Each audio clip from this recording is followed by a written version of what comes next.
Ahoy, crypto pirates. Welcome to your Discourse Syndicate. Captain RG3 here, bringing you your Discourse Syndicate. All right. One more night, episode 95, getting closer and closer to 100. 100 episodes? What? And that's not even all of them. That's not counting the FN Hangout. That's not counting all the other streams that we've done in between, or the ladies' streams.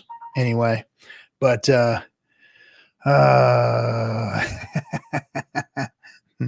boy, I'm getting messages from Hexo. Anyway, let me turn this thing off. So welcome everybody. We've got some Hexagon guests tonight. I'm going to announce a few things and then start bringing them up so we can talk to them about the situations here. So what situations? Well, first of all, let me announce that on Saturdays, Nerd Girl, our own Nerd Girl, Nicole, is going to be hosting a Discourse Syndicate show from a woman's perspective on Saturday mornings at 9 a.m. Mountain Time, I believe, or maybe it's 9 a.m. Pacific. I'll have to double check that. But it is going to be 9 a.m. I think it's Pacific. And she's going to be doing a show called Building Bridges. And she's going to be trying to connect Hexicans with other communities like we're doing here and, laying it out for everybody, what it is we do, who we are, how we react, all that good stuff. So we're looking forward to that and welcoming Nerd Girl. And Sammy will be joining her. I think this week they're going to have Cryptic Girl on, and they're going to be talking with her about her communities and her work on the YouTubes and whatnot. What else? So Friday, I've been announcing that we're going to have a special crypto guest.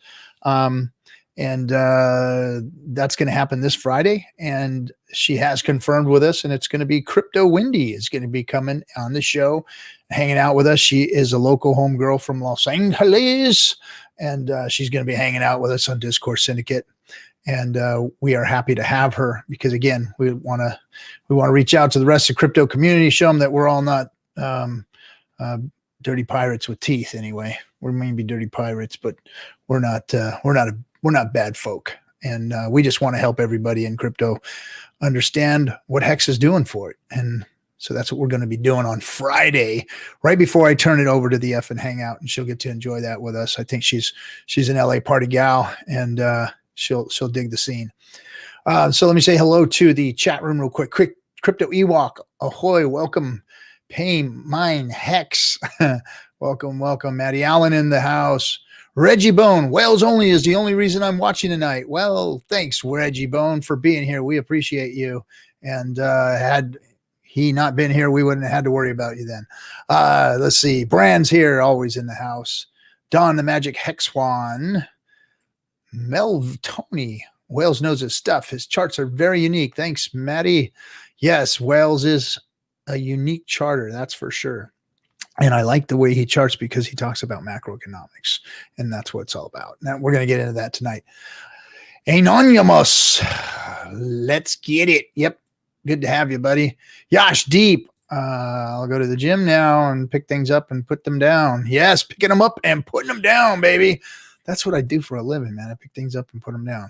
Anyway, but Yash Deep and the Asian Persuasions on Hex were having their stream today. I caught some of that at the end. Let's see. Don the Mix, most diverse community in crypto. Glad to be along for the ride, folks. We're glad to have you.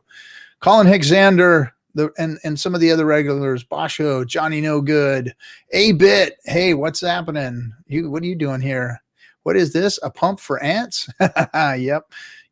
Wait, what do we got a little, Hexo's been sending me stuff. Something's going on. Unless you know what he likes to do? He likes to fuck with me just before the stream.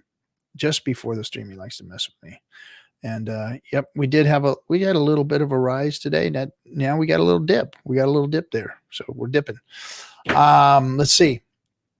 Johnny No Good. I need more dating advice. Forget it, Johnny. Do not take your dating advice from people on the internet. Please don't. I was a little freaking Anyway, I'm not gonna talk shit about Richard, but that last bit of the stream I thought was pathetic. Anyway, Chris J, Hex Mac, what's up? What's up, Cap? What's up, dude? Walter Apracio, we just dumped. Yeah, we did. We had a little dump. Eshtar in the house. Leah Choir. Oh, Joni Sachs dropping a super chat for $20. I don't always get in the chat box. When I do, I pay my respects. Right on. Thank you, Joni Sachs. And Marcavelli 23. Buy Hex, don't be poor. Right on, right on. Hey, thanks, guys, and thanks for the super chat there, Joni Sachs. We appreciate it all. And speaking of, monetization and all that, so we've I don't know if we've cleaned up the show, but we've tried to stay within the guidelines and all that stuff. That still doesn't mean that we're going to last, but we're here and we're going to give it a shot anyway. The other thing that we're doing is we've got our merch ready. So I should check the email here, but we've been working really hard on getting a logo finished up. And I think that let's see, no logo at this point yet. But it's supposed to be coming tonight. It's supposed to be finishing up tonight. Shirts have already been made. The t-shirts that we were talking about have been made. Discourse Syndicate t-shirts, and now we just got to get the designs over to them so they can print them out and get them to me here in Los Angeles and get them out to folks. So anyway, shirts are coming. What else we got? So there's the chat. There's a little bit about that. Oh, we got Crypto Windy on Friday. We got Nerd Girl coming on Saturday. What else? That's it. Next show is the FN Hangout. And let's talk about our guests a little bit. So I got a DM a little while ago. Actually, I got a DM a few weeks ago. This was a while back. And kind of like, if I don't get back to some of you, I apologize. It's not that I don't want to talk to you. I just, my Telegram gets so plugged up with stuff, and I do monitor a lot of other chat rooms and stuff and watch. So sometimes your DMs in there will get mixed up with other shit, and I miss them. But all of you guys who have asked to come on or have something for me, please keep hitting me up, because I'd love to get you guys on. Love to bring in anybody in the community is always welcome. We love bringing people from the community on. But this young gentleman here that's going to come join us here in a second, his name is Juan, and I think his last name is it's Cuen, I think. Juan Cuen, with a C, Cuen, Sin, maybe Sin. But anyway, Juan had told me about a story about getting wrecked. He got wrecked because he got hacked, and it's the typical hack, and we're going to talk about it, and we'll bring him up. But let's see. New to the stream, Juan, what's up, dude? How you guys doing? I'm good, man. How about you? How you doing?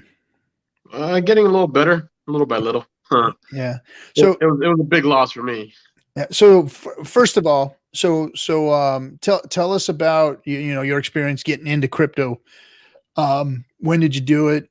How long have you been in? I started a few months ago, actually, not too far. Just maybe a few months. So you're maybe around December. Yeah. Okay. Maybe around December, January. A friend of mine, Lee Aguirre, he's big on Hex too. He said if he could. You don't want to dox anybody, bro. Oh, sorry about that. But yeah, he's a friend of mine. He's been kind of guiding me through everything. And he recently told me about Hex, and he's kind of walking me through how to get into it and swap ETH for Hex and the whole steps and doing all that. He told me to do it through a laptop, but I didn't have a laptop at the time, so I started doing everything through my phone. So did you hear about crypto before 3 months ago, or I mean, what did you hear? Bitcoin maybe, or did you know about crypto? I heard about Bitcoin a while back ago, maybe like 2013, 2014. Okay. And what finally got you in? Your buddy or what? Yeah, my buddy, my friend. He's the one that I saw of what he was doing, and it kind of looked good for him. So he thought that I should do it as well, and I went for it. So what happened? You got your Coinbase account? Is that how you got in? Got that first? No, I started with crypto.com app. That was my first. Okay. That's what I started with. So went to crypto.com first of all. Mm-hmm. And that's where you onboarded, got your fiat in there. Yes, correct. Yeah, that's where I started. And then what happened from there? Lay it on us. So I started buying Ethereum. I think it was like around 400 or so at the time. So I started buying a little of that, and I just let it, because I'm not that wealthy. So I started with like $50 here. Started buying little by little, and I let it accumulate. And not too long ago, he started telling me about the Hex project, and he said that I should maybe start investing there as well. So he's telling me how to do it. I didn't have a laptop at the time, so I was doing everything through my phone. I did the swap on my phone. I did everything on my phone, and it was there. Everything was fine. Nothing seemed fishy or anything like that. And then once I had enough money to buy myself a laptop, I bought it, which was last week. I saved it for a laptop. So I finally bought that. And I thought, oh, well, I already know how to download MetaMask, you know? So I just, without bothering him, I went ahead and I did it. And I went through Google. I put MetaMask on Google, and the first one that popped up, I clicked on that, and I believe it took me to metamask.com. And it made me download it, do the Chrome extension, do all that stuff. And at first, when I initiated, I put in my seeds, and my account did pop up. It said the amount of Hex that I had, the amount of Ethereum, and I had another coin in there. And everything popped up. So I said, okay, cool. It worked out. Everything worked out. So then I went on to my crypto.com app to transfer more Ethereum so I could finally get some more Hex. And once I did that transfer, I went into my MetaMask on my laptop, and it was all zero. Like, it all just went to zero. And at first, it was a glitch, you know, like, maybe it's glitching up right now. So I give it a few minutes, and it did not come back. It was all gone. So it was a phishing operation is what happened, huh? Right. Yes. I found that out through the Hex community Telegram. They were real good. They were real supportive. They were everybody was trying to help out there. So I really want to thank them for that. They all hopped on right away and wanted to help. Yeah, man. And I'm not sure if it was. I'm not sure who it was that told me it was a phishing website that got me. Yeah. So here's the you know, I mean, we always tell everybody, hey, you know, mind your P's and Q's, be careful out there, blah blah blah. But now here's a guy, you've been in crypto for 3 months, you know, and you didn't know. You thought you were doing the right thing. You know, you've been working it on your phone for a couple months already. Figure, okay, I got this thing, MetaMask, boom, boom, boom. You never seen it before on a computer. You've never seen it in PC form before. And then all of a sudden, bam, you're throwing your money to somebody else. Right. That's, you know, that's rough, man. That's rough. And it happens. We've seen it happen a lot. Not a lot, but we more than anybody ever getting, that's the way people get hacked, especially from MetaMask is people are catching you on these phishing sites and having you put your seed words in and doing that. So I guess the lesson is mind your seed words and be careful where you put them, because if it doesn't say the right thing up in that URL when you click on it, man, you can be giving away your crypto to somebody. Yeah, that was definitely a tough pill to swallow. And on the Hex community, everybody helped out, but there's also scams there, because I got a call from this guy called Kareem. So he called right away and said, hey, I want to help you out, do this, do that, and plug in your 12 seeds there. And I was always told not to share the 12 words. So I went on the community app again. I said, hey, this guy's calling me. And they're like, no, hang up right now. It's a scam. So they're trying to scam people through the Telegram account as well. So the guy was fronting as Kareem. Yeah, he was fronting as Kareem. I took a screenshot and I posted it on there. So damn, he's calling. Wow. Well, don't know what to say, man, but that's hard.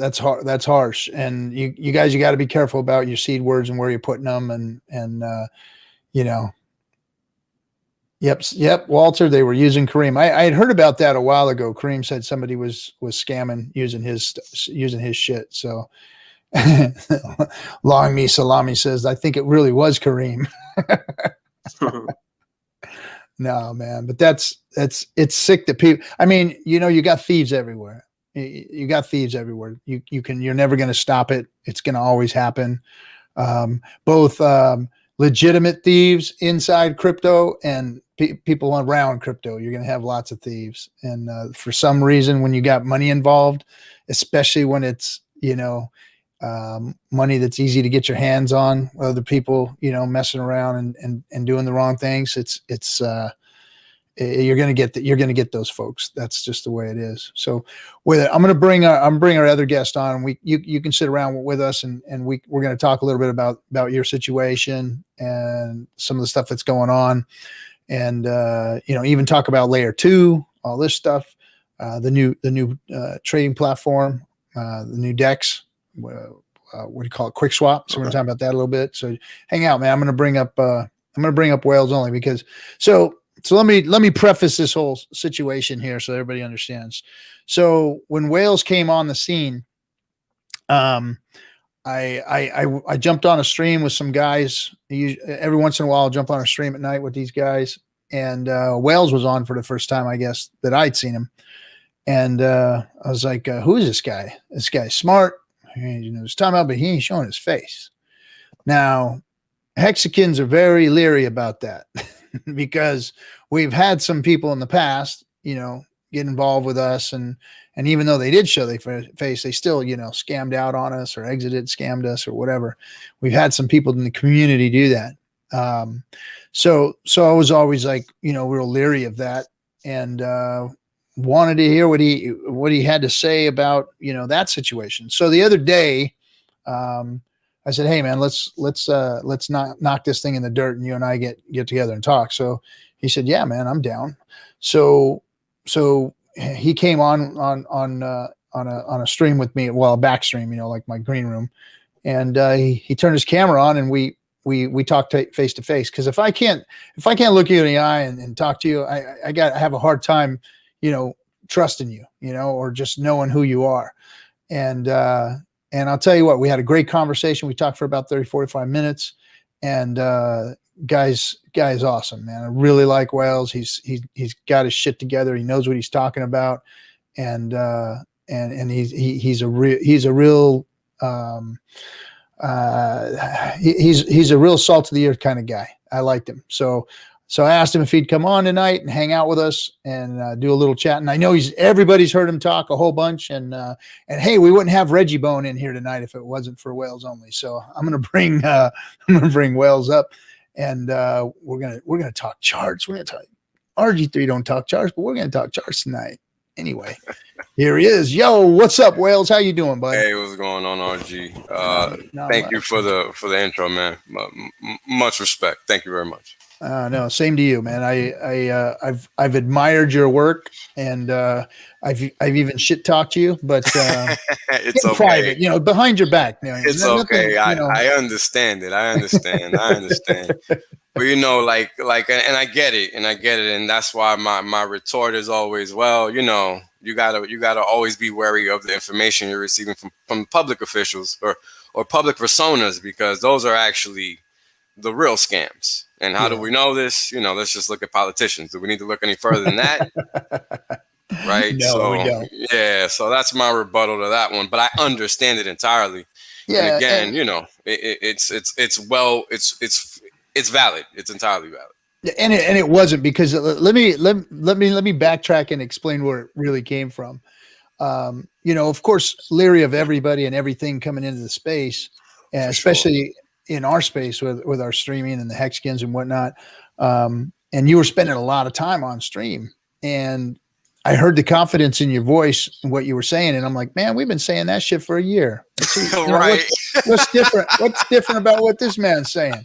But you were saying it better than us. And that's probably what got me, really, is like, you know what? He's just better than us. That's all it is. He's just saying what we're saying, and he's just saying it better. So So I bit the bullet and I said, no, this guy's all right, man. I got to go face to face with him, talk to him, see what's up, and find out why. Now, and your reason why was more than good enough for me. So I'm cool with that. And you going face to face with me and talking, I may be the only Mexican that's ever seen you, right? Or is there somebody else? Yeah, actually, yeah, you are. You are the only Mexican that's ever seen me, right? That's very true, yeah.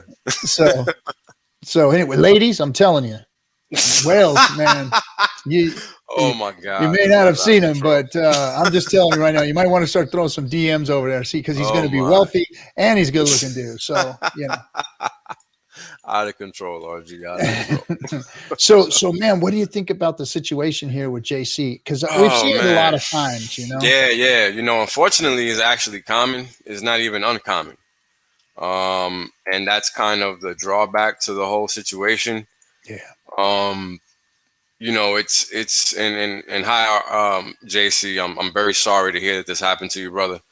I've lost money in crypto. I don't know if there's anybody that hasn't. If they haven't, congrats. But it's a very difficult space to get started in, because you're always going to be unsure of what you're doing when you don't have a clue.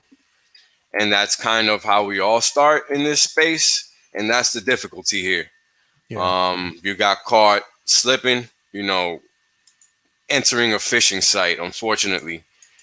And what that means is that every time you probably entered a keystroke, it was recording every time you did that. And the thing about technology today is that it's so advanced. That the things that you can do, people just don't believe it. And that's kind of why it's so easy to get scammed. People are not aware of the internet, how it works, or anything. Because if they really were, and here's a fact, and you guys know I only come with facts, but here's another fact. If the people were really aware of how the internet worked, they wouldn't have Facebook. They wouldn't have YouTube profiles with their real name. I mean, they just wouldn't use their real names and real email accounts, period. They would use like throwaway accounts. And that's a little cybersecurity pro tip for anybody that's looking to stay incognito. But that, you have to really be aware of what you're doing, unfortunately, because this new age internet that we're dealing with, it's a whole nother animal. I mean, when I was in high school, and back in the day in the internet, scamming wasn't hard, but it wasn't sophisticated either. Like, I don't know if you remember the internet, RG, back in the day, but it wasn't like this. You motherfuckers don't understand the internet back in my day, man. Oh man, it was crazy, right? I mean, it was easy to scam, but it didn't have to be sophisticated like this at all. Yeah, at all. I mean, that people are. Go ahead. No, things were like the way we all communicated, back in the day, back in like 2007, 2008, all back then. It was I'm thinking 2001, even 2001. I'm thinking even further back. I'm thinking into the late 90s, really. Yeah, well, there was the IIRC channels. That's how we, all were communicating versus, MySpace. I was thinking MySpace was like the first kind of like social media. Everybody was talking and building their little pages and stuff, and then the real geeks were still on the IIRC channels, talking in the text chats, and that's where Bitcoin was made and all those things. All those channels were what did all that. But yeah, that's where like the big scams were in the old IRC chat channels. That's where they started, and they did all these phishing type things, and there were, Crazy. It was mostly like what do they call those, chain letters? It was like chain letter stuff. Oh yeah. Getting a letter from Somalia and shit. I forgot about that. Yeah, like the Nigerian prince's emails and all that. That's what they're based on, yeah, that's what it was all based on. Was all that old school stuff. Oh man. Jesus. Now they're very sophisticated. Like they can make UI. Well, now they're making websites apparently. Yeah. Like this one, he got fooled to thinking that he was on a Chrome extension being put onto his computer. Exactly. So they do a good job of it. I've never seen one of those, but I can imagine that they look pretty real. So I've seen one, not a phishing site per se. but what I've seen is like the links and what they look like when you're doing a search for the site, and it looks almost entirely like it. The caveat and the catch or the giveaway is when you're looking at the likes or the rating and the quantity of ratings, right? That's the giveaway. Because if you're scrolling up and down and you see 2 MetaMask, for example, you're going to see that one is going to be significantly higher than the other. And that's a dead giveaway. Yeah. Something that simple. I know it sounds crazy, but it's true. Yeah. Yeah. You can't get to metamask.com anymore. Well, it's metamask.io. So it's important to remember that, because that is kind of probably maybe even what happened to JC in this instance. Maybe he typed in .com and didn't even realize it. Well, that's what I'm looking at right now, trying to see if .com will come up, because that's what he said. You see, because that's the thing. We're so used to saying .com. Yeah. That's the typical, like that's how a lot of phishing sites actually come to be. You'll see right the second variation of the same site with a different domain, with a different what is it called? Domain extension. I'm sure they don't sit there. They don't sit there too long, like he said, on the top of the search engine too. Well, probably not. But the thing about it is you got to remember that a lot of the people behind these things, they've probably been doing it for a while. So they kind of probably have a routine, a timing scheme, and all of this in place. Yeah. So, when they're probably already timing or like with every instance, every step, every action. Because again, a lot of this is really social engineering at the same time. And humans, even though we're all different, we really react similarly to, adverse scenarios. And the reason I know that is because in trading, that's a very big thing. Psychology under adverse scenarios is also a very big thing in the military. So when I come to discover that these two things were connected, I kind of like started doing a very deep dive into all of this stuff. And this is kind of how social engineering comes into play. When humans are put under certain stresses, they're always going to function in a similar scenario, in a similar fashion. Yeah. So that's how, people are so easily manipulated and what, I mean, Maddie's really the expert in this area. So, and you got the Joker too. Like we have people that are actual experts. I'm just speaking from a trading perspective. So what I'm saying isn't holistically valid, just, from this little nugget, this is true. Because I've seen it in combat environments. I've seen it in trading, trading desks. I've experienced it myself. Like, it's just something that when you're under a stress scenario, when you're seeing the market move against you, like Hex is moving down right now, right? You're going to sell that low if you're not understanding what you're doing, because you're just taking a major loss and you don't understand why. Yeah. So it's kind of like of that ripping the cord effect when you're jumping out of a plane. So that's kind of like the similarity there, if you would like. So let's tell everybody out there about MetaMask. MetaMask.io is what you should be looking for when you go out there. Don't ever click on anything else that is not MetaMask.io. And that's, Hexagons, that's what wallet you're going to be using. 99.9% of the time is a MetaMask wallet. And that's where you need to put your hexes. Make sure that you're in metamask.io. And then when you get those seed words, when you reveal those seed words to you, instantly save them. Do not copy paste them to your computer and hold them anywhere else. Write them down on a piece of paper and stuff them away safe. And what I mean by safe is, put them in a damn safe. You can go and get yourself a safe for pretty inexpensive. They're not that expensive. We've got these things out here in the U.S. called Harbor Freight, and they'll sell you a little fire safe for $50-$60, whatever. Put that shit in that safe. If you got 15-year stakes, etch them on stainless steel and put them away, and you don't ever have to worry about them again. And don't ever, ever, ever, ever put them in anything that you don't know what you're putting them in. practice. I would practice also. If you're new to crypto, like JC here, take some ETH, take some Hex, and practice, opening up another wallet and destroying that wallet, keeping the seed words, re-entering the seed words, making sure that you're on metamask.io. You should practice that, because one day you might have to do it, and you want to make sure you're doing it correctly.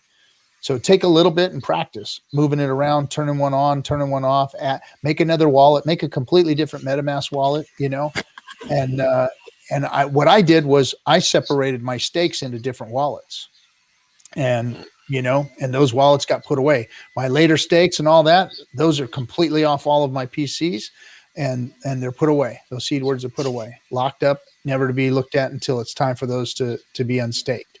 So I don't even have to worry about those. Because it's not likely that somebody's actually going to hack your PC, but it's always best to keep that stuff off. If you don't have stakes coming out in the next week or so, why would you even have your MetaMask on there and transacting with your Hex stakes? Those are very valuable, very, very valuable. Your Hex stakes are valuable. If you got another MetaMask you want to go and liquidity provide and play around on in crypto or whatever, open up another MetaMask and use that. You want to go to layer 2 and go mess around on the new DEX and all that stuff, open up a new MetaMask, and leave all your other stuff, because you're better safe than sorry.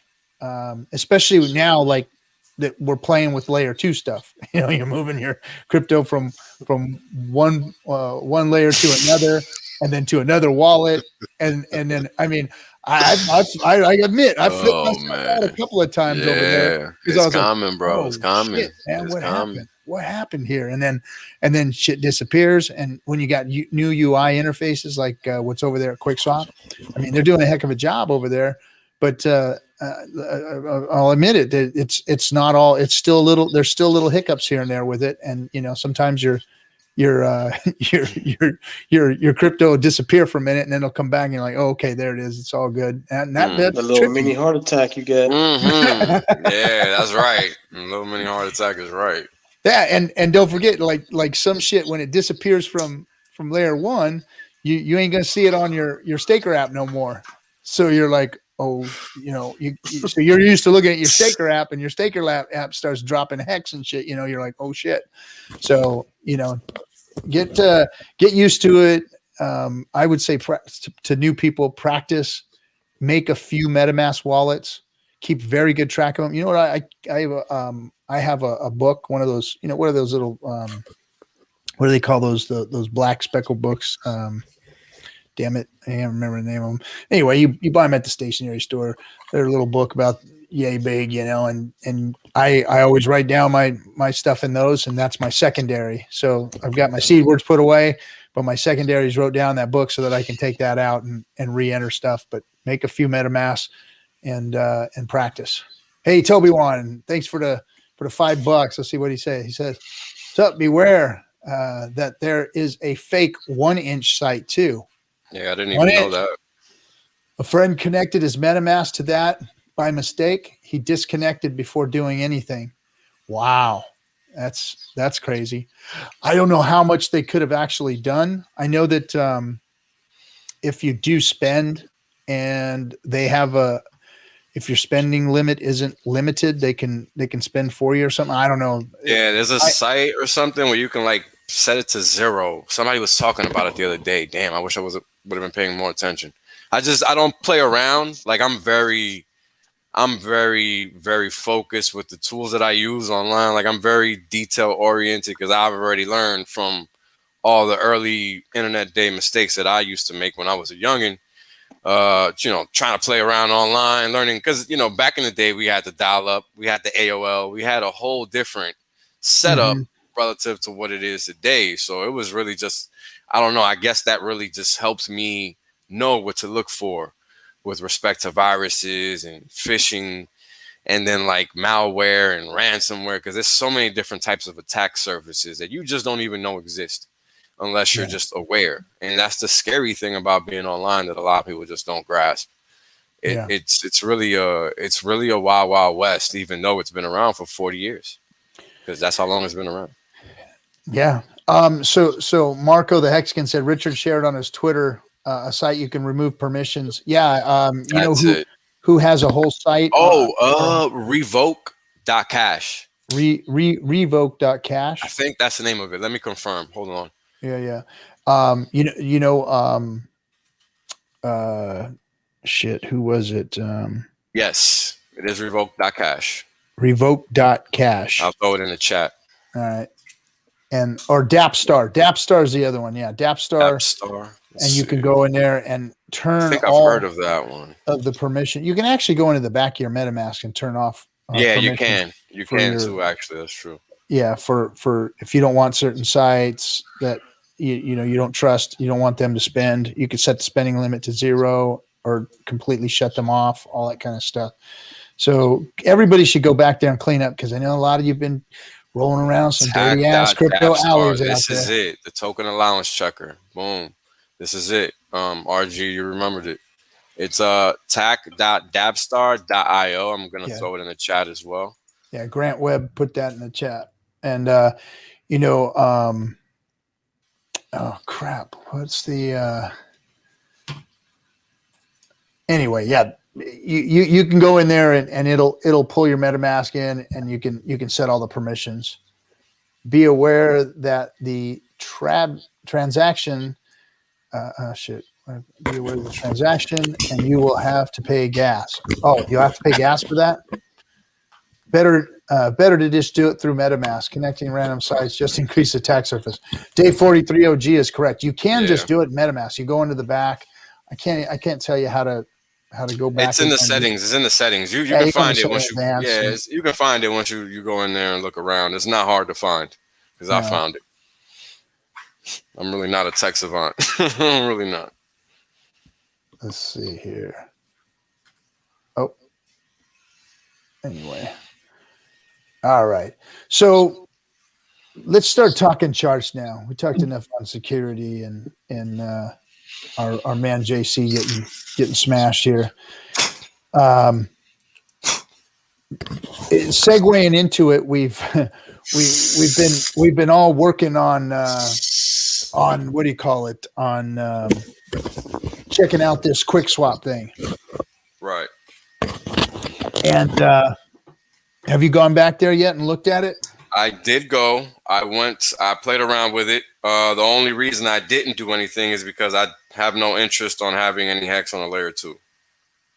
I buy hex to stake it, so I wasn't going to pay Ethereum gas fee to transact on Swapmatic to then have to pay Ethereum gas fee to get it back out of there. So I just was like, all right, I'll just wait. Because again, I'm not the type of person that's giving my money away to the middleman, even if it is a decentralized middleman. So I can wait. I am in no rush. I got nothing but time, right? So I'm not in a rush to give my money away to the middleman. So I wait, and I waited until gas came down, and it eventually did, because it can't stay high. That's what people don't understand. People make all these claims about, oh, Ethereum killers, blah blah blah. It's cute. I understand. It's nice. You know, good guys, bad guys. There's always a protagonist and an antagonist in a story. I get it. But the reality is the reality. And the reality is that there is no such thing as an Ethereum killer. Just look at the chain. You don't got to take my word for it. The data speaks for itself. So when you sit here and you look at a very, negligible period of time in which the network effect realistically just took over, and, you got gas fees going up because the value of Ethereum is going up, because that's the thing. That's what caused gas fees to go up, because the quantity of Ethereum required didn't really change. It was more so the dollar value of the Ethereum required that changed, or the dollar value required with respect to the same value of Ethereum that changed, because Ethereum got expensive, right? And it just so happened that over time, Ethereum caught up to the dollar. So it even became more expensive, especially with more and more people trying to use the network. And that's why that's why gas fees go to the moon. It's not because Ethereum sucks or, whatever claim people try to make. It's because, like Kareem likes to say, it's the most popular club on the strip. So, that's a function of the popularity of the Ethereum blockchain and the smart contract and in the DeFi and the centralized finance space, right? Like, it's here. It's not anywhere else. I don't hear anybody throwing millions and billions on any other smart contract network. I haven't heard of it. I don't know if you guys have, but I personally haven't. So that's something I like to keep at the front of my mind, because when I first came into Hex, I didn't understand why it was on the ERC20 chain, because to me, it was significantly better than Ethereum. And I mean, we all know it is, but again, it's just because it's on the network, right? And I didn't get it at the time, but I get it now. I'm sorry, I missed that. You said you didn't know why it was an ERC20 20 coin. Yeah, I didn't understand why Hex was an ERC20 token at first. Okay. Because it's so much better than Ethereum. Well, I mean, yeah. Oh, you thought it should be its own chain, right? I mean, it had to be built somewhere. Well, yeah, and I get that. No, I get it. I get why Richard did what he did. Like, it was an astute move. I get it. The network effect, because people are going to come to ERC20 to look for DeFi products. They're not going to go to a separate blockchain. That's dumb, right? Yeah. That's why these other competitors are lagging behind. So Cardano has been talking about, the ETH killer for a long time, and it's never produced. Look, and RG, you've been in crypto as long as me. They've been talking about a lot of things for a long time. Are they not? Yeah, and exactly. And they haven't done it, and I think ETH is about ready to really outpace everybody here, because you don't hear a lot from Vitalik, but they've been working really hard. I mean, this layer 2 thing is working. I mean, there's stuff working out there, and people are making things work. So when the roll ups start, and when the optimistic roll ups and the ZK roll ups start, I mean, that's when things are going to start really kicking for Hex. What do you got here? You got a chart popping up for me? Oh, this is the screen that I share that has a chart. So whenever you're ready, we can start going through it, but you can keep going. Yeah. So, I mean, for ETH, not for Hex, because it's about to have its breakout. It's been getting, now I think and I don't know if everybody has the same conspiracy theory about me. I know that they called him out on it and started talking shit to CZ about, hey, what, you've been clogging up their network and all this, and all of these NFTs and all this bullshit's clogging up Ethereum's network, and making fees go through the freaking roof. Because fees, I mean, they were ridiculous there for a month there. It was just like, I didn't trade during that whole time. I had no interest in giving my money to the middleman. I won't do it. Yeah, I mean, it was crazy. It was just, I mean, I was looking at, sometimes there was fees like $500 and stuff. It was just ridiculous. Yeah. Hey, bud, did you want to come say goodnight to me? Here's a little RG4s wants to say goodnight. Good night, buddy. I'll see you. Close my door when you go out. All right. So CZ was talking. Okay. CZ was saying, "Oh, no, it wasn't me. It wasn't me. I didn't do it." And then all of a sudden, it stops. Right. I mean, fees like the next day after he got done saying it wasn't me, it stopped. So, I mean, I thought that was kind of odd, kind of strange. And now here, everything back to normal all of a sudden. Right. I mean, they're not low. They're not low, but they're not what they were. It's normalized. I think it's normalized. It's not expensive. I'm not afraid to transact. I'm not, I don't feel like it's at a dollar value per transaction where, like, to me, if it goes above $20 to do anything, I'm not willing to do it. Why? Yeah. Like, there's literally zero rush, zero reason. Again, crypto was not made to give your money away to the middleman. Period. I don't know if anybody's ever watched any Richard Hart streams, but he'll tell you the same thing. He said it last night. So, it sounds cool when you got money to throw away, and that's cute. But no matter how much I have, I don't have any to give away. So I'm not giving any away to a middleman that just threw some protocol shit together on the internet so you can swap some tokens. Like, I'm good. I work for my money. So that's how I view it, because I come from where I come from. So, I have my habits, and that's one of them. And here's something that I like to share with the community, just in case they think it's just poor people. No, rich people don't. Well, let me rephrase. Wealthy people are even worse. I've sat on investment committee meetings, meaning institutional investors, where they're asking for the cheapest fund. Okay, now what that means is they're looking for the cheapest fee to pay on a yearly basis. For a bargain. Okay? Yeah. For a bargain. Now we're talking about people with billions of dollars to throw in the trash. Okay?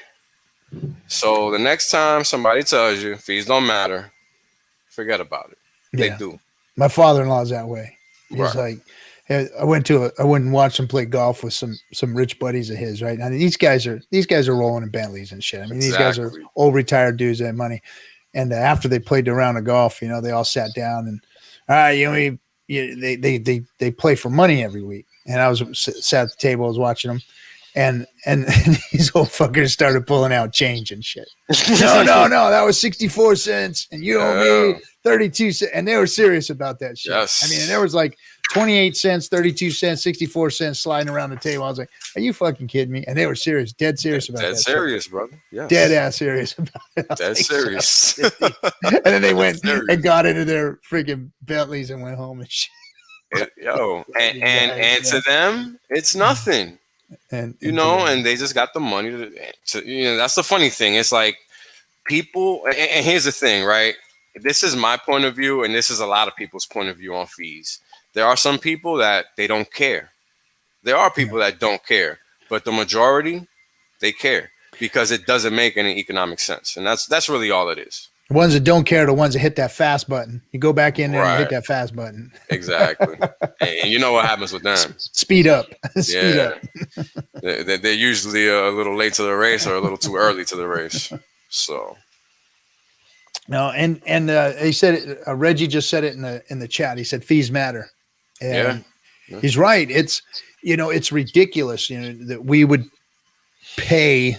I mean, not for hexkins, because we know that our steaks are more valuable than the price it costs to stake them, even at the highest price of ETH. Sure. If you were staking properly. Correct. If you were staking these small stakes early, getting them out quick, then you got wrecked on the fees. Sorry to say, but they just weren't long enough and big enough to get your returns back to pay the fees. Yeah. So, hexkins don't care. We're gonna pay those fees, but it does matter because the rest of the freaking financial world doesn't pay. I mean, now don't get me wrong. In trading, you pay fees. Well, we can talk about that. I can give you a comparison because I deal with this daily. Yeah, lay it out there. We deal with this daily. So for the equity markets, right, and this is like stock traders, right? Like the fees actually just went down this year. How about that? And all the platforms have different trading fees, of course. Well, check this out. For the majority of the retail brokerages, the fees are zero to their customers nowadays. It used to be a minimal sum before, and then prior to that, it was like $7 a trade for a while, or a percentage of the block of stocks that you traded, but it was always a negligible sum. Okay, so I come from a world where you basically don't pay fees. For the futures markets, it's maybe, an expensive trade will cost you $6, man, and you're ripping your fucking eyes out because you're paying $6 for a trade. $6. You guys are fucking over here running laps talking about you're happy you pay $20. You're fucking out your mind. And this is the kind of thing, like people are looking at me like I'm crazy, but you don't know what you're talking about. You don't even ask the question. You just assume. And that's the problem with people, right? You can't assume. You have to be like, well, why the hell is this guy saying that? Well, there's a fucking good reason if I've been in the business for 10 years and I'm telling you you're a fool for giving you your money away. You should probably ask why. Yeah. Right. I was thinking that too back in the day when I first saw like an E-Trade. Do you remember how expensive it used to be? Yeah. And it was like, I was like, damn, I ain't doing that shit. I ain't trading. It costs too much money to trade. Exactly. And these motherfuckers do day trades with this shit. But there's a good reason for that. And we'll get into that. And I was like, I ain't doing it, man. I stayed away from it. It's just because of that, because of the fees back then. And I was like, I ain't trading. You can have that shit. Yeah. And back in the day, it was expensive for stocks and for futures. And futures, for example, the fees would run up to, I think the numbers were even up into the hundreds of dollars per trade. $100 per trade, because you would make so much money, right? And they knew that they could charge that because they knew you would be willing to take pay it out. exactly, because they you want extract that money it from the market. Exactly. So I think that's kind of why Uniswap and Co, right? They think they can get away, because if you look at the gas fee versus what you actually pay to do a transaction, right? Of course, there's going to be numerous steps based on each respective protocol. But if you look at it on an average relative to what the base cost is for the GUI, right? Just the gas, it's always multiples higher when you're just doing a transfer. Just a transfer. Right? You're just moving the same thing from A to B. Mm-hmm. You got to wonder, why is that? Because that's happening within a wallet, right? So it's because they're just extracting money from people because they know people are going to pay. That's all it is. I think that an extraction actually takes multiple, what do you call it? So it has to run multiple equations to make sure that the transaction occurs. Mm-hmm. And then when it's just running a function, it only has to do like that one equation. No, I get that. Yeah, I get that. I think it's the amount of runtime it has to do. It has something to do with that. I'm not explaining it correctly. No, I know what you mean. Yeah, I think and you're right. The fees are based on the runtime of the equations. And you're right. But here's the thing. If we're talking about literally sliding a piece of paper from A to B, how much is really required there? Yeah. Right? Like that's what I'm looking. I'm looking at the most simplest transaction that would require the most minimal steps, because I understand that, there's going to be more than one leg to the stool. I get it, but it's also important to pay attention when something is so simple as just literally moving. Like I'm talking about, moving USDC from one wallet to the next within the same seed, right? Like that's going to cost you $10. Why? That doesn't make any sense, man. I'm sorry. That doesn't make any sense. I was thinking that now I did this when the fees were very, very low. But I made wallets for all my nieces and nephews. Mm-hmm. So I made a MetaMask wallet and I made a 15-year stake for each one of them, 22 of them. And so I did each one individually. And I literally had to load up all this ETH into this wallet, and then I had to put a little bit of ETH in each wallet so that they can get it out later. I put $10 in there, at least so they can, hopefully that's all it's going to cost in 15 years, but maybe that ETH will be worth a lot more at that point. Well, it already is actually, but it already is. Yeah. That quickly. And that's the beautiful thing about crypto. And JC, it's important you keep that in mind, right? Because you took a little hit right now. And the most important thing to keep in mind is that anytime you get pushed back, it's for a reason. Yeah. So this was a learning lesson for you, brother. Take it as that. And again, we've all lost money in crypto. So it's important to just learn the lesson as to why you lost that money, because that's really going to be the key for you moving forward, because that's going to allow you to not make this repetitive move, right? Which is what we don't want to make ever. So let me say something to you also, JC. I don't want to dox you or anything, but are you in your 30s, you in your 20s? How old are you? I'm 27. Okay, so you're fairly young, brother. You're fairly young. You're good. Fairly young. Shit, man. I've lost tons of money. You're good. I literally have a jockstrap in my closet that's older than you. I ain't lying neither. I ain't lying. Don't make me get up and bring it down here. Oh my God. But anyway, so JC, so think about this, man. I mean, I got 15 years stake in me plus some left of good living too. And I'm 53. And so you've got literally two 15-year stakes lined up one against the other before you're in my age. So you've got a long time, and there's they've got these programs now. They don't have pension plans anymore. You can almost forget that, but they got these 401k things now, right? So putting money in a 401k and getting the interest that you get off of that, and watching the downturns in the market and everything, and not knowing what's going to happen to it, just are so ridiculous compared to what you can do dollar cost averaging into a crypto investment. You can DCA into Hex for the next 15 years, with a small amount every week, and start making yourself a pretty stack. Because I mean, in 15 years, you're barely going to be, what's that? 30, 32, barely 40, 42. Yeah. So he's going to be 42, still 10, 11 years younger than me at this point. Right. And your first 15-year stake's going to be done. I mean, that's freaking huge for you young folks. Hex is going to be a big part of your lives. I'm telling you, you can't pass up the opportunity right now to get in as small as you have to. I mean, there is not another opportunity in the world like this. No, there isn't. And it sounds wild and it sounds outlandish and it sounds out there. And I hear Wales talking about it on his streams and we talk about it and we say, oh, Hex is the greatest financial product to ever hit the planet. But it is. It really because is. there isn't anything that's going to have the interest rate that Hex has. Nothing is going to have it. When all of this shakeout is done, like right now, while we were on stream, some other stupid motherfucker just sold. Hey, he saw it jump up to 9.5. Let them sell. You know what? And he sold. And it's beautiful because they're shaking them out. Yes. And every time they shake them out, I mean, I don't know where that Hex is going, but I can only think that maybe some of it's going into the OA and some of it's just, getting sucked up and staked. And I can tell you that much.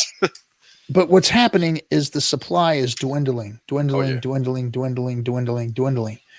And with the OA having 80-something% and a lot of the shakeout coins. I mean, we had over the last couple of months, we had 5 billion coins coming out, up against this March 15th stake that front ran it.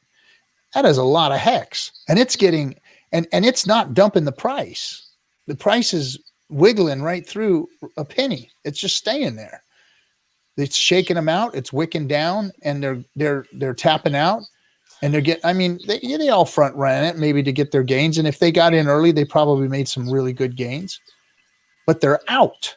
They're out now. And when Hex does take a pump, when somebody does, hey, they feel confident enough that stake isn't going to make a big enough disruption that they could dump 3, 4, 5, $10 million in, somebody's going to market buy some Hex.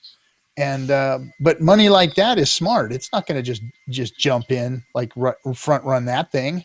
No, that thing's like a big, scary freaking wall right now, right? I mean, if you had a few $1 million, would you want to go up against a billion Hex stake, $1.5 billion Hex stake?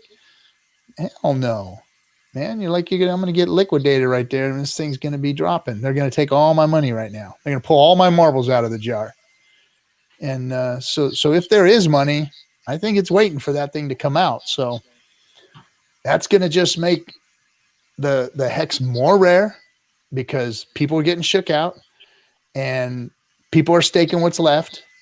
And then by the time we look at the staking percentage, the Hexkins are the ones that are going to be holding all of the power of Hex. Everything that's going to be coming out. I think there's going to be a point where there's going to be no Hex. And you're going to be waiting for it to come out. And people are going to come out and say, I don't even know if I want to get rid of it.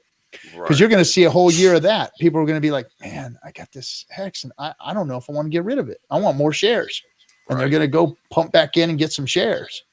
Because there's a lot of young guys like you that are going, I don't need this shit right now. I'd be much better off, in 10 years having myself multiple millions of Hex. So that's what I'm seeing coming. Anyway, did you want to pull these charts up? Oh yeah, we can pull them up and we can keep talking about this topic at the same time. Because here's the thing: time is really important. Time is really the key to what we're trying to do here. Mm-hmm. And the reason I say that is because of what you just said, right? Everything you just said rings true. Especially for a person that's young. I am a person that when I was JC's age, I was just starting to learn how to trade. I was just, really, what was that, 27, right, JC? That was about 11 years ago for me. I was pretty new to Wall Street still. I was really learning, the craft, the trade, all of that good stuff. And, I've made money, I've lost money, and the beautiful thing about all of that is that I've learned how to lose money. And the reason I say that that's a beautiful thing is because learning how to lose is how you learn how to keep your gains. Right. And that's the confusing thing about investing and trading that most people don't get. And it took me a long time to understand, really. And it's only now in my 10 years later that I'm really getting it, because I just didn't have that thought process. I just didn't have it. Right. And it's not that, you can't have it at this age now, but it's just understanding it. Understanding it requires maturity. And that's kind of why I come out and I preach what I preach, right? Because I'm a trader by nature. Like, I've been trading for over 10 years, man. Like, this is what I know. I don't know anything else. Realistically speaking, I really don't, except math and stuff like that. But that kind of goes with it. So, when I speak to the community, I speak from a place of a lot of losses, not a lot of gains. So all of the tidbits and the information that I give is really all verifiable stuff that if you look anything I say up just online, you're going to find this stuff in damn near every trading book, like any psychology for trading book. Like, this is all stuff that is boilerplate, and it's boilerplate for a reason. And that reason is because that's what, gives you success in trading. Because if trading was that easy for humans, we would just all be filthy rich. And that's why Hex is so gangster, right? Like, that's why Hex is so cool, because it eliminates that optionality that you have to screw yourself over. And that's what I did for 10 years, bro. Like, I made mad money, but I gave it all back. And all of us sitting here have the same story. I mean, obviously JC's story is a little different, but he gave it up, Yeah.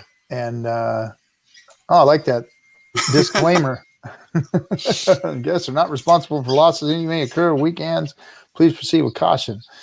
Yeah, and I tell everybody, I always preface this stuff with, if you're taking financial advice from guys, from pirates on YouTube shows, then you got some issues. If you're taking life-changing, if you're making life decisions based on pirates on crypto shows and YouTube, then you've got to reevaluate your life seriously. Go out in your front yard, sit down in your front yard, real quiet, and reevaluate your whole life, because this is playtime here. Now, here's the thing about playtime. If you're putting small bits of money in, throwaway money that you would have went to Vegas on or wasted on some food that you don't need to put in your body, or some cigarettes or some dope or some drink or whatever it is, and you're putting that kind of money in, then you're making yourself a good investment. Why? Because crypto is the most volatile asset on the planet. And what I mean by volatile means that it's as volatile up as it is down. And if it is volatile up and you catch one like that, then that's like going fishing and catching the whopper. I mean, it's a chance. It's just like pulling a roulette or pulling a wheel on a machine. It's just the same situation. You hit the sevens and jackpot, but a lot of times you don't, and you lose. And so that's what crypto is. And you need to be really thoughtful about what kind of money, what kind of investment you're making, because if you're making life decisions based on this stuff, then you need to reevaluate and talk to a financial planner, because there isn't a real financial planner out there. And I'm not saying they're all worth the shit, but there are some of them that are. I don't think there's too many of them that are going to tell you to go run everything into crypto. Right. And that's probably the right move, to be honest. Yeah. I mean, it's all math. And time is the big element that finance never takes into account. And that's why they all suck, right? Like, if financial advisors were so great, and I work with them all day, and I know they suck because I work with them all day. Like, I'm telling you, they suck because I work with them all day. Like, my job is to literally deal with these financial advisors, which are just really overgrown babies. Seriously. If people knew who was managing their money, they would fucking, they would flip their shit, and they would pull it. And I'm so serious, RG. You laughing? Yeah, no, I know. You've hung out with these guys on Saturday nights. You know what they're doing. Oh my God. Actually, not really. And that tells you everything you need to know. Right? Like, unless I have to, I'm not hanging out with these dudes, man. Like, these are not people you want to hang out with. They're not anything like me. They're not normal people. They're people that, They just think they're better than you for one reason or another, even though they're not. I had an ex-brother-in-law. He was a big money guy in Orange County out here in a place called Irvine, which is all there. And I went to a couple of get-togethers with my sister-in-law and him and all that. And he always brought these finance guys around, and they were all you know the type. I mean, they're just like, you're like, wait, these motherfuckers are handling people's money? Yep. Really? Exactly. Fucking really? Man, I ain't never going to hire a financial advisor like these son of a bitches, And this was back in the day when real estate was going nuts and stuff. So all of them were like, they can do whatever they couldn't make a bad deal, Exactly. Everything was just boom, all these bad loans and everything. They were throwing them around like nothing. They were making big commissions off them. They were all rolling, man. And they all thought they were the shit. And then some of them had to jump out of windows because they didn't have shit left anymore. But anyway. Well, that's kind of the funny thing, right? Because it like what you're saying right now is entirely related to what we're like everything we're talking about, right? And it's kind of also related to what you were talking about earlier when you were mentioning how crypto is the fastest growing asset in history, right? This like everything we talk about, and this is kind of like what I bring to the table that's a little unique because you're right. We all are talking, and this is why I always say thank you to everybody in the community because you're right. I'm not saying anything that nobody said before.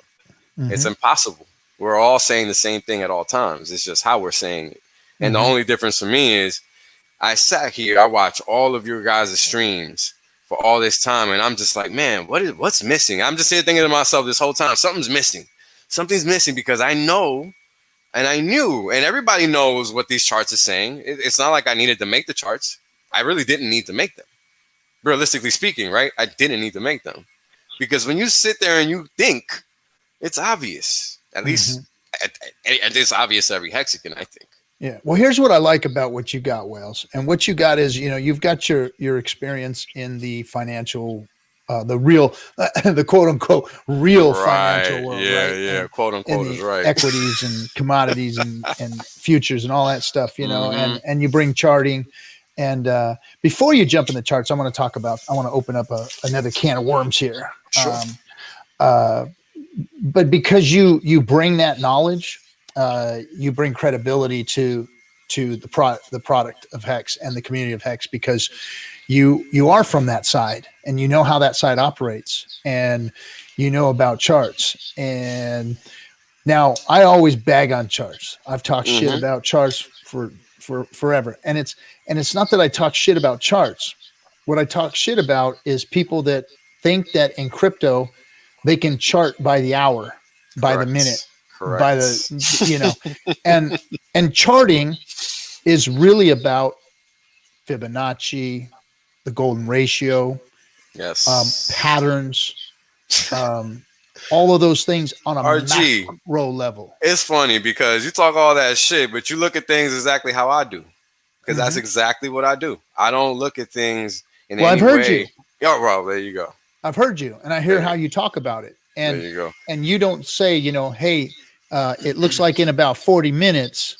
This shit's gonna pump, and you're gonna want to put your shit over here right now, right? And I see them. They got the chart behind them. They're on the YouTubes, and they're going, well, look at this thing here. This is what it's doing, and it's gonna go up, and it might go down, it might go sideways, but then you might get fucked, but you might get rich. So just do this, and then the next day they go, okay, well that didn't work. So what we're going to talk about now is this thing's going to go up, this thing's going to go down, this thing's going sideways, and you might want to put your money right here. And shit, we'll talk tomorrow about it. And that's where I call bullshit because, I look at the whole world as the history on a Fibonacci chart. I go, okay, wait, the whole world has been constantly on a Fibonacci chart, on a golden ratio chart, on a pattern. And we're seeing that pattern play itself out over and over again. Nailed it. And it's like, how do we look at ourselves today and go, okay, how are we going to position ourselves for the future? I mean, you look at the stock market, you couldn't have gone wrong. Richard said it the other night, longing. Why? Because the chart has always gone up and to the right. Always. Yes, it has dips. And that's where people get wrecked is during those pumps and those dips because they chase them. They chase the pump and they buy their asses into it. And then they end up having to sell when it dips. And really, they just put themselves in the wrong position on the chart because the chart's still going up. If you would have just sat there on your money, you'd have been all right. But you don't. People move and move and move and shake and chase, and they're always chasing the dragon, you know? And it's like a bunch of drug addicts, you know, sit back, relax, and let them. And that's what's beautiful about Hex, because Hex forces you into that behavior. Correct. You get forced into it. You can't trade it. It's a waste of time to trade. It's so beautiful, man. And coming from, and this is the thing, right? Coming from the legacy side, where I spent 10 years trading my own money, whatever, right? I've literally altered my investment activity 180, right? Like the majority of my capital goes to Hex, and now only minimal amounts of capital go into speculative endeavors, right? That says a lot. And this is also what you see the opposite of the majority of people doing, even some Hexicans. And I get it. You guys are trying to chase the pump, but you guys aren't doing the math. And that's where people make the mistake, because people aren't looking at how time affects the actions that they take. And that's what I didn't do for 10 plus years. That's why I'm not rich yet, straight up, because I didn't take time and math into my calculations. Because we try to take X trade now, then X plus 1 trade 20 minutes later, thinking we have it figured out because we just lost on X trade going one direction versus another. Like, I've done it so many times that it's sad. But this is what we do over and over and over on repeat. And it's just like, well, we need to stop. We need to pull back. We need to reassess what we're doing here, because we're just throwing money away. And Hex made me do that, because when you're looking at these APY rates for like a stake longer than 5 years, number one, abnormal. Okay. They were talking about asymmetry the other day. I've talked about it before, but I only really glanced over it. Asymmetry is basically when something is skewed, right? Versus it being symmetrical, being even on one side versus the other. Hex is, now when we get to we're going to see this in this chart. Did you see that in the chat? You don't have to be lonely at Wales Only. I actually own that. I own that domain, and it goes to hex.com, so you guys can go check it out. You don't have to be lonely at Wales. Right. That's actually hex.com. That's your only fan? Check it out. All right. Oh man, crazy. So yeah, so when you sit there and you look at that, right, and you connect all those pieces together, right, and now you, like you were just saying, when you sit there and you look at the stock market since inception, like I have this chart, and I'm really gonna find it because I don't remember where it's at now, but I have this image of this chart where it's like all time equity prices, right? Since like, I don't know, the year 1000 or 800, something crazy. It's this crazy chart. And long story short, if you would have bought stocks in the year 800, you would have never looked back. Question is why?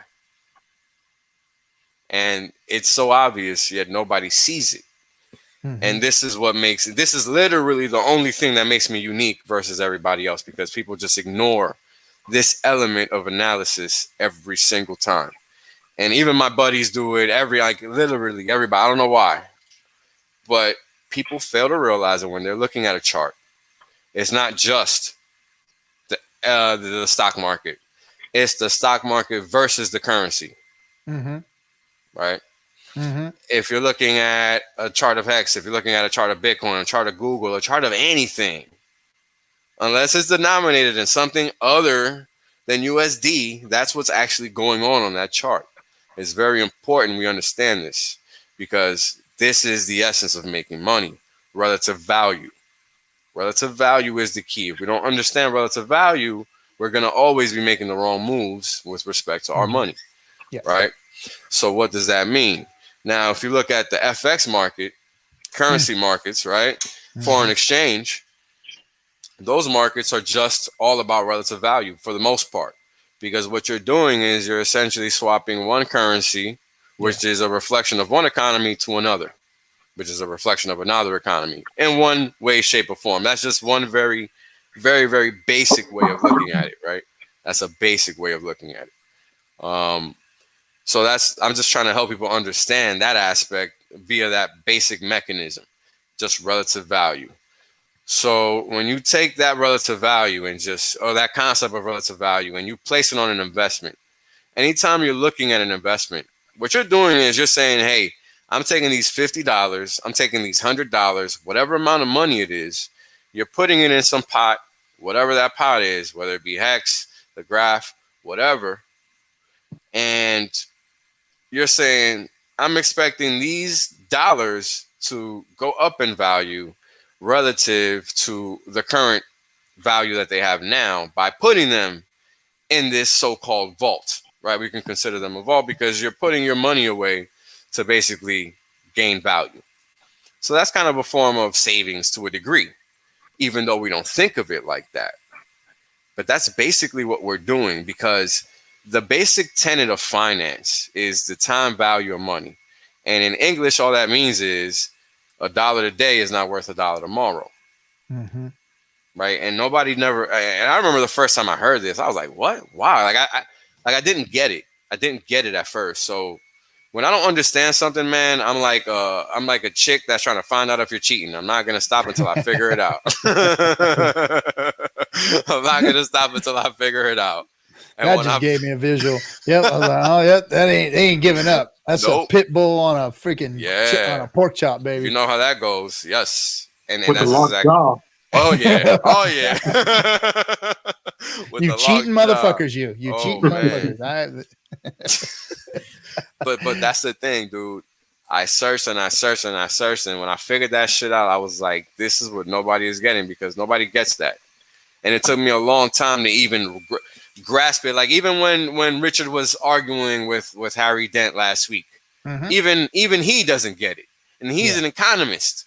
Okay, so this is, and I can say this because I was training to become one, and once I realized that those people don't know anything, I stopped wasting my. I'm so serious. I stopped wasting my time. I stopped wasting my time.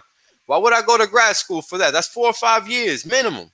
Time wasted. I got better things to do. I'm a grown man. The problem with economists is they know the history, but they get hung up on details. Yeah, minutia and details, and instead of taking a macro look at the history and going, okay, well, where are we at in this point of history, and what things are going to affect us today that didn't affect us back then. Like, I mean, we're in a point where the numbers are showing that we're in a Great Depression. That's what the numbers are showing. But back then, they didn't print money. They advised against it. They didn't do it, and it was the worst depression that we had ever seen. It was devastating. And so this time they got a little smarter about it. They said, okay, well, we know what we didn't do last time, so this time we're going to print money. Well, they went a little overboard, but hey, they did, and the money is flowing, and they're about to launch. It is, but it's not flowing in the right places. Exactly. and they dumped a bunch of money into the economy that already didn't need it, that was already abusing the system. Precisely. You know, they were already abusing things. This stock market has been abusing our dollar, like just manhandling it for the last 10 years. This thing has been propped up more than it should have been. It's just you know, with the buybacks and all the things that they've been doing to keep it pumping. I mean, I don't know. There comes a point when you can, there's at the end of the 3-night stretch, you just cannot do any more cocaine to keep yourself going. It doesn't work no more. It doesn't work anymore. You just got to tap out. You got to tap out. It's like, you guys, you've done it all, man. You've done it all, and you can't do anymore. You know, and that's kind of how I see the stock market right now. But let me, digress back to what I was talking about, was the macroeconomics of what economists, they know the history, but they get tied up in the minutia, and then they don't look at the solutions that are in front of them, because that's what Harry Dent was missing, was that, and he didn't really miss it because he didn't know. He didn't know what Hex was. I mean, Hex is innovative. I mean, Harry Dent has never seen interest built the way that Hex has built interest. Nope. Nobody's ever seen the way. No, this is okay, RG. Yo, let's talk about this for 2 seconds. Okay. Yeah.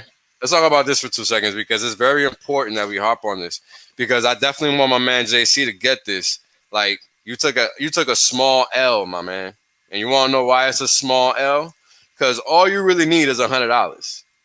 To become a millionaire in Hex is really all you need. And the reason why is because once you stake them $100 for 15 years, you are going to be guaranteed to more than likely be, because again, it's about the math and how the network effect is going to play out over time with respect to something that actually has value and utility.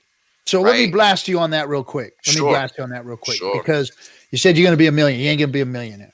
What you're going to be is you're going to own a shit ton of Hex, probably about 250x that Hex plus. Probably more. But 250x times 100, do the math on that. Now that's how much Hex you're going to have. I don't know how many dollars you're going to have. Yeah, it's not about the dollars. It's not about the dollars. But what I do know is that this contract, if you work it properly, is going to yield you that type of Hex. You're going to get that kind of Hex. Now, because of how Hex is built in other ways, will there be price appreciation? More than fucking likely. Yeah. More than fucking likely. There's going to be price appreciation. Is it going to be more than today? More than fucking likely. You know, I can tell you that right now. Maybe it's going to be a penny and a half or a penny. But guess how much Hex you're going to have at that point? You know, what if it's a half a penny? What if we drop 80% and it's a third of a penny? I mean, if it's a third of a penny, imagine what it's going to look like with that $200 times 250x, you know, or whatever X it might be at that point. But it's exponential. And the way that the interest has been set up it's very unique. You know, I've seen compounding interest and I hardly understand that. But the way Hex is built, with the way it's kind of like a reverse compounding effect. It is reverse. And it's very cool. It's very cool. And I don't think Richard really even knew exactly what he had when he did it. And they were like, oh shit, this is really cool. We just did it this way. And it comes out to the same thing. It makes the same situation happen. But it's compounding, and nothing else is going to pay the dividends that you will be paid in Hex for, because of the way the contract is set up immutably.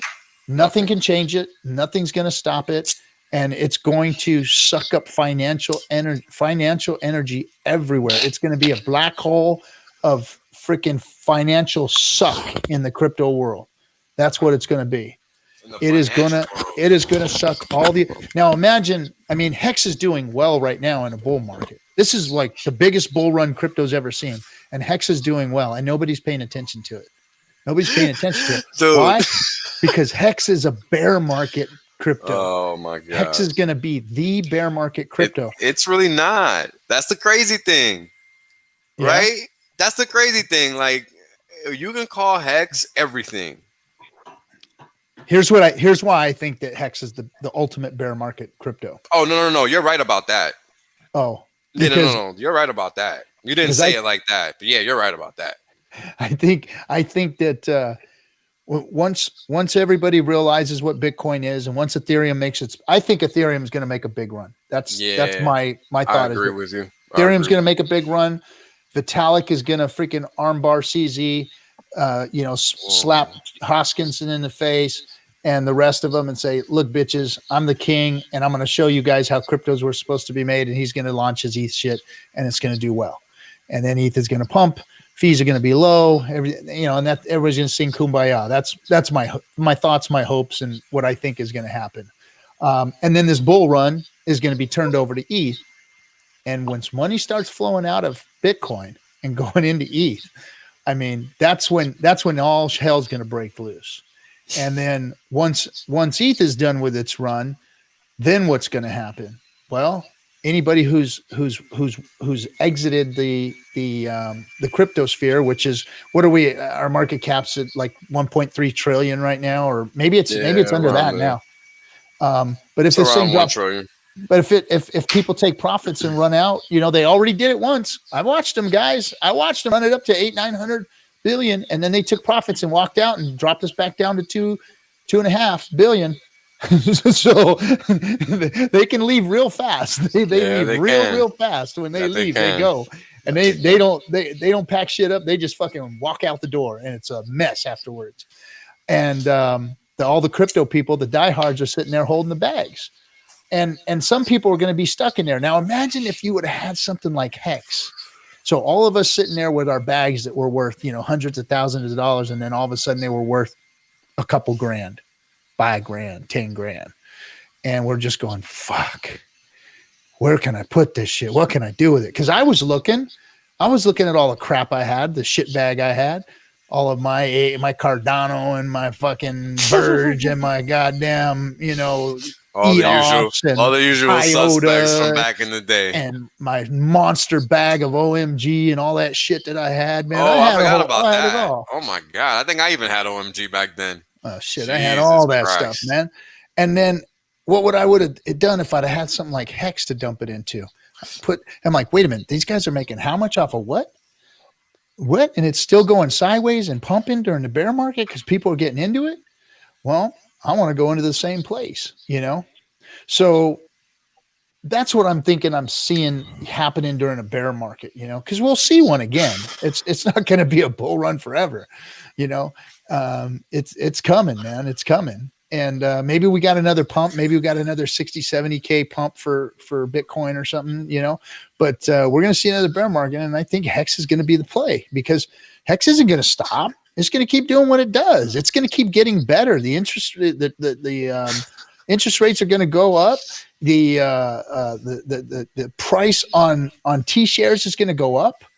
And it's going to become more and more scarce as more and more people want to get into Hex, and it's going to be the bear market freaking monster. Yeah, I mean, it's definitely going to be. Yeah, I mean, I kind of already think it is. So here's a realization I had yesterday. I kind of shared it on Twitter, and I shared it a little bit on Maddie's stream. And here's the thing. So when you stake something 4x5 for the maximum number of days that the system allows, which is 5,555 days, for every dollar that you lay out, you're getting 37 cents back every single year, right? And that's just the base case. That's the worst case scenario. Mm-hmm. Okay, so when we magnify right now, yes, that's currently right now.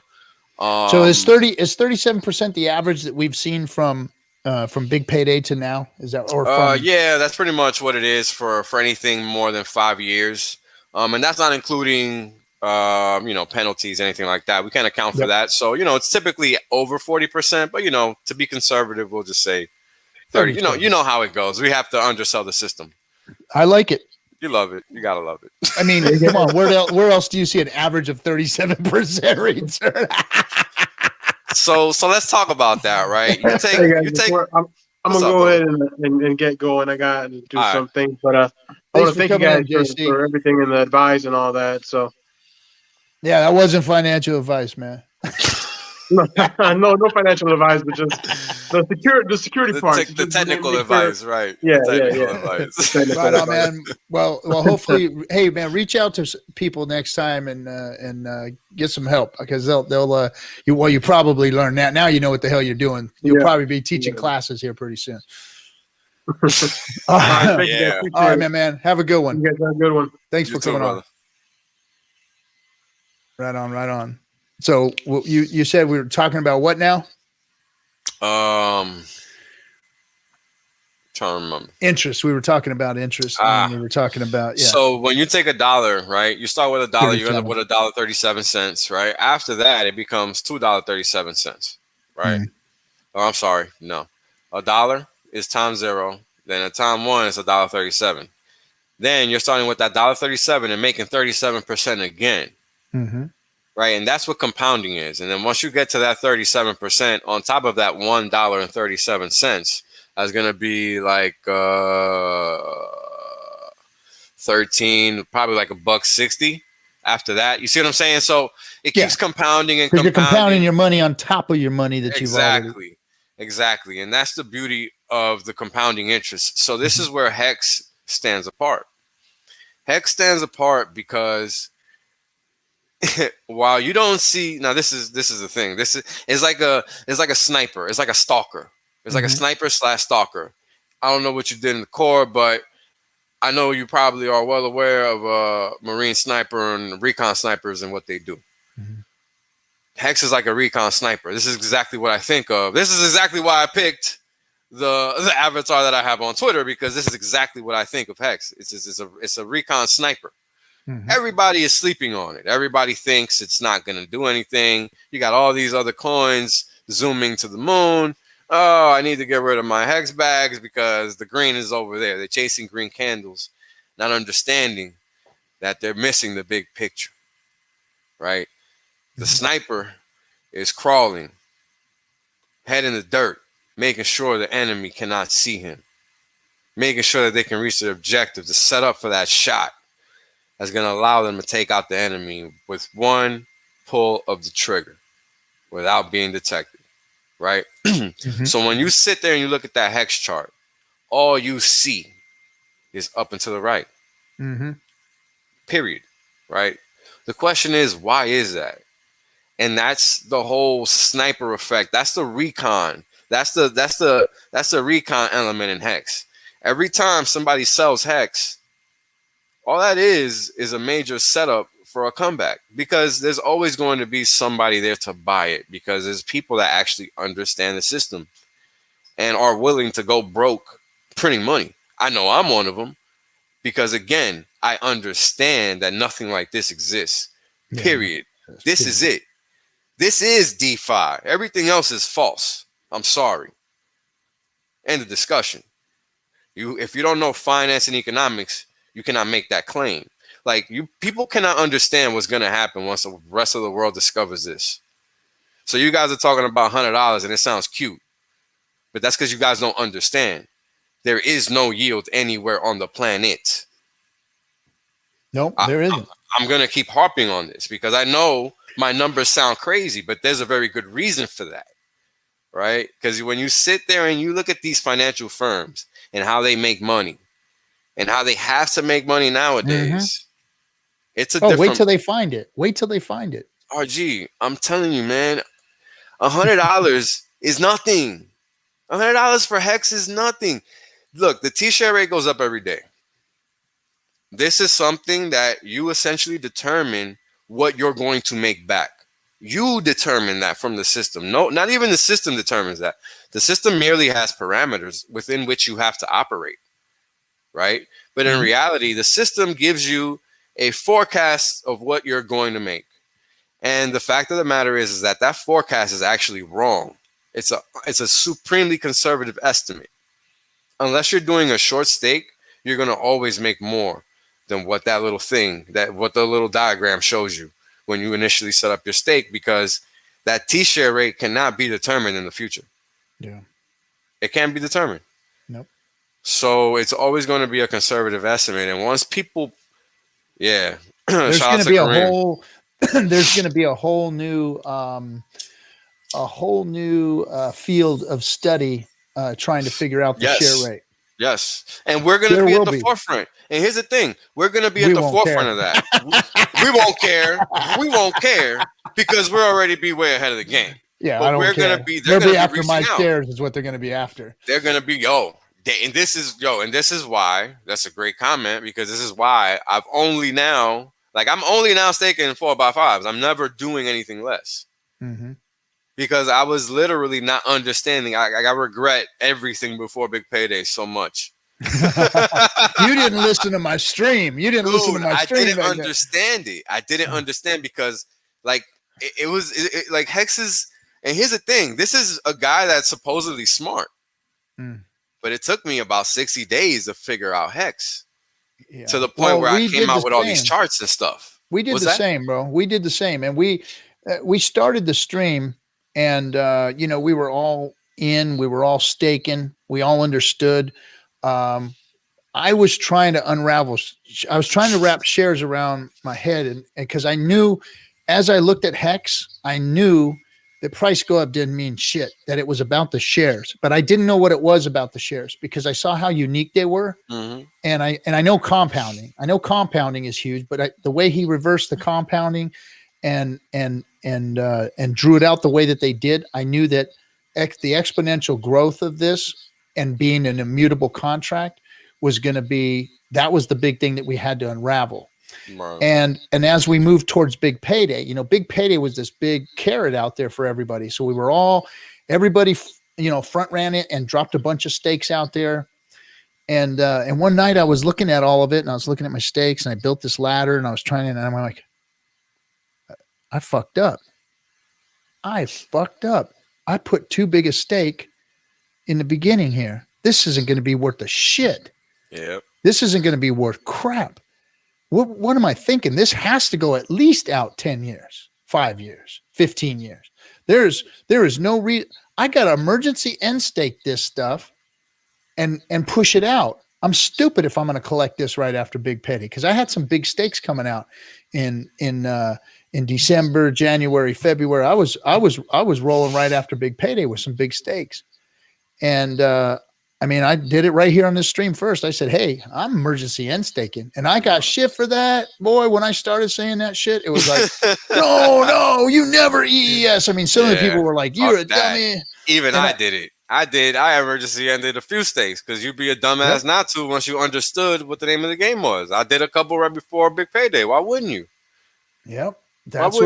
So that's what I did. I said, well, every time I get to anything I got in there that I can get to, that I can get to principal, I'm taking out and restaking. And that's what I did.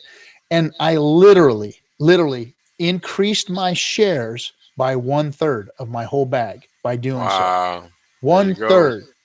And now I'm sitting in a completely different position. My staking ladder and my bags and everything are sitting in a significantly different position. Right. I am making more hex per day right now than it's probably, over a third of what I put in there of more hex every single day because of what I did. Exactly. And a lot of people didn't understand that at first, but that's the power of hex, is that it makes you do the right things, Yeah, that's why I call it a money printer, because that's what it is. If you understand that about the system, it'll help you act in the right way. It'll allow you to highlight the important properties of the system. Mm-hmm. And that's really the key. When we have a couple of minutes, I like to address some comments in the chat, just so people can just stop badgering me with BS. All right, guys. So let me explain something to you guys. When we're talking about this stuff on a public stream, the objective is to make sure everybody understands the information that's being relayed, not just hexagons.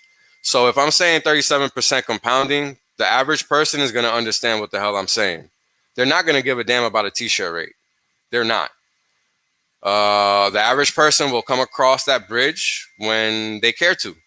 So please understand this and stop badgering me about, nonsense. We're here to relay the important information about the system to not just ourselves, but also to everybody out there so that they can understand the power of what we're talking about. If they want the best analysis, they can go to watch the German guys at Crypto Sparbuck. They're the man. They do the work. So yeah, go check them out. Shout out to Crypto Goose for putting that in the chat. But again, right, understand what these streams are about.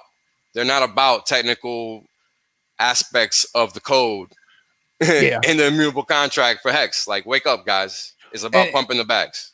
And it's pumping the bags, and it's like you just said. We got 113, 111 people on YouTube right now watching, and those people could be from all over. We've got people that may be no coiners. We got people that may be from another crypto community that's watching. And if we get too deep into the weeds, and we don't explain what we got here, people are going to get lost. Yeah. Now hex is an immutable contract that creates compounding interest that gains you more hex. No matter what you do, you will never lose hex in the hex contract. Let me say that one again. No matter what you do, you will never lose hex in the hex contract. If you activate it and keep your commitment to it, if you pull it out early, that's a whole different story. But if you leave your hex in there, you will come out with more hex exponentially, no matter what. End of story, period. There's nothing else out there that can tell you that you're going to do that on a regular basis.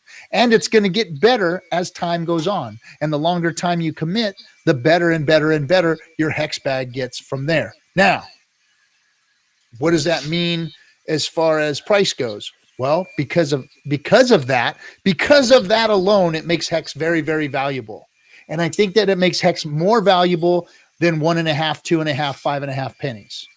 I think it makes it a lot more valuable than that because of what it does immutably to anybody's money, to anybody's crypto. Doesn't matter who you are or what if you got some ETH and you get some hex and you put it in there, whether it's $10 million or $100 or $50, everybody's hex is going to do the same thing based on how much goes in there, period. That's and right. When big money sees that, game over. Now, hold on. Let's not forget we have the USDC bridge now. What are you talking about? Now the liquidity pools are not just with ETH. Well, yeah. That's it's been a while that they put money in more. There's more liquidity in the USD DC pool, USDC pairs than there are in the ETH pairs. Mm-hmm. Mm-hmm. Yep, and now we even got more. Right. So let's talk about that. Did you see that little price pump last night? Of course. Or was it this morning? I think it was this morning. So that was only $300,000. Was one market buy at 300,000? One market buy at 300,000. It was at 9 a.m. and at about 8:30, 9 o'clock this morning. Yeah, I don't remember what the time was. I think it was around 8:30. Because I wasn't at my desk. I don't remember what time it was. I wasn't at my desk. I know that much.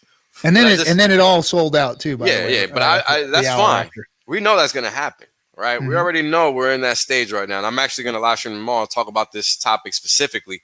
But I just want to touch on it slightly today. $300,000 made the price jump. How much? Well, like 40%. Yep. Like 40%. Because it went from 8. I had bought literally moments before, and I was trying to buy more. Yeah, it went from 0.090 to a penny to 1.2 pennies. There you go. There you go.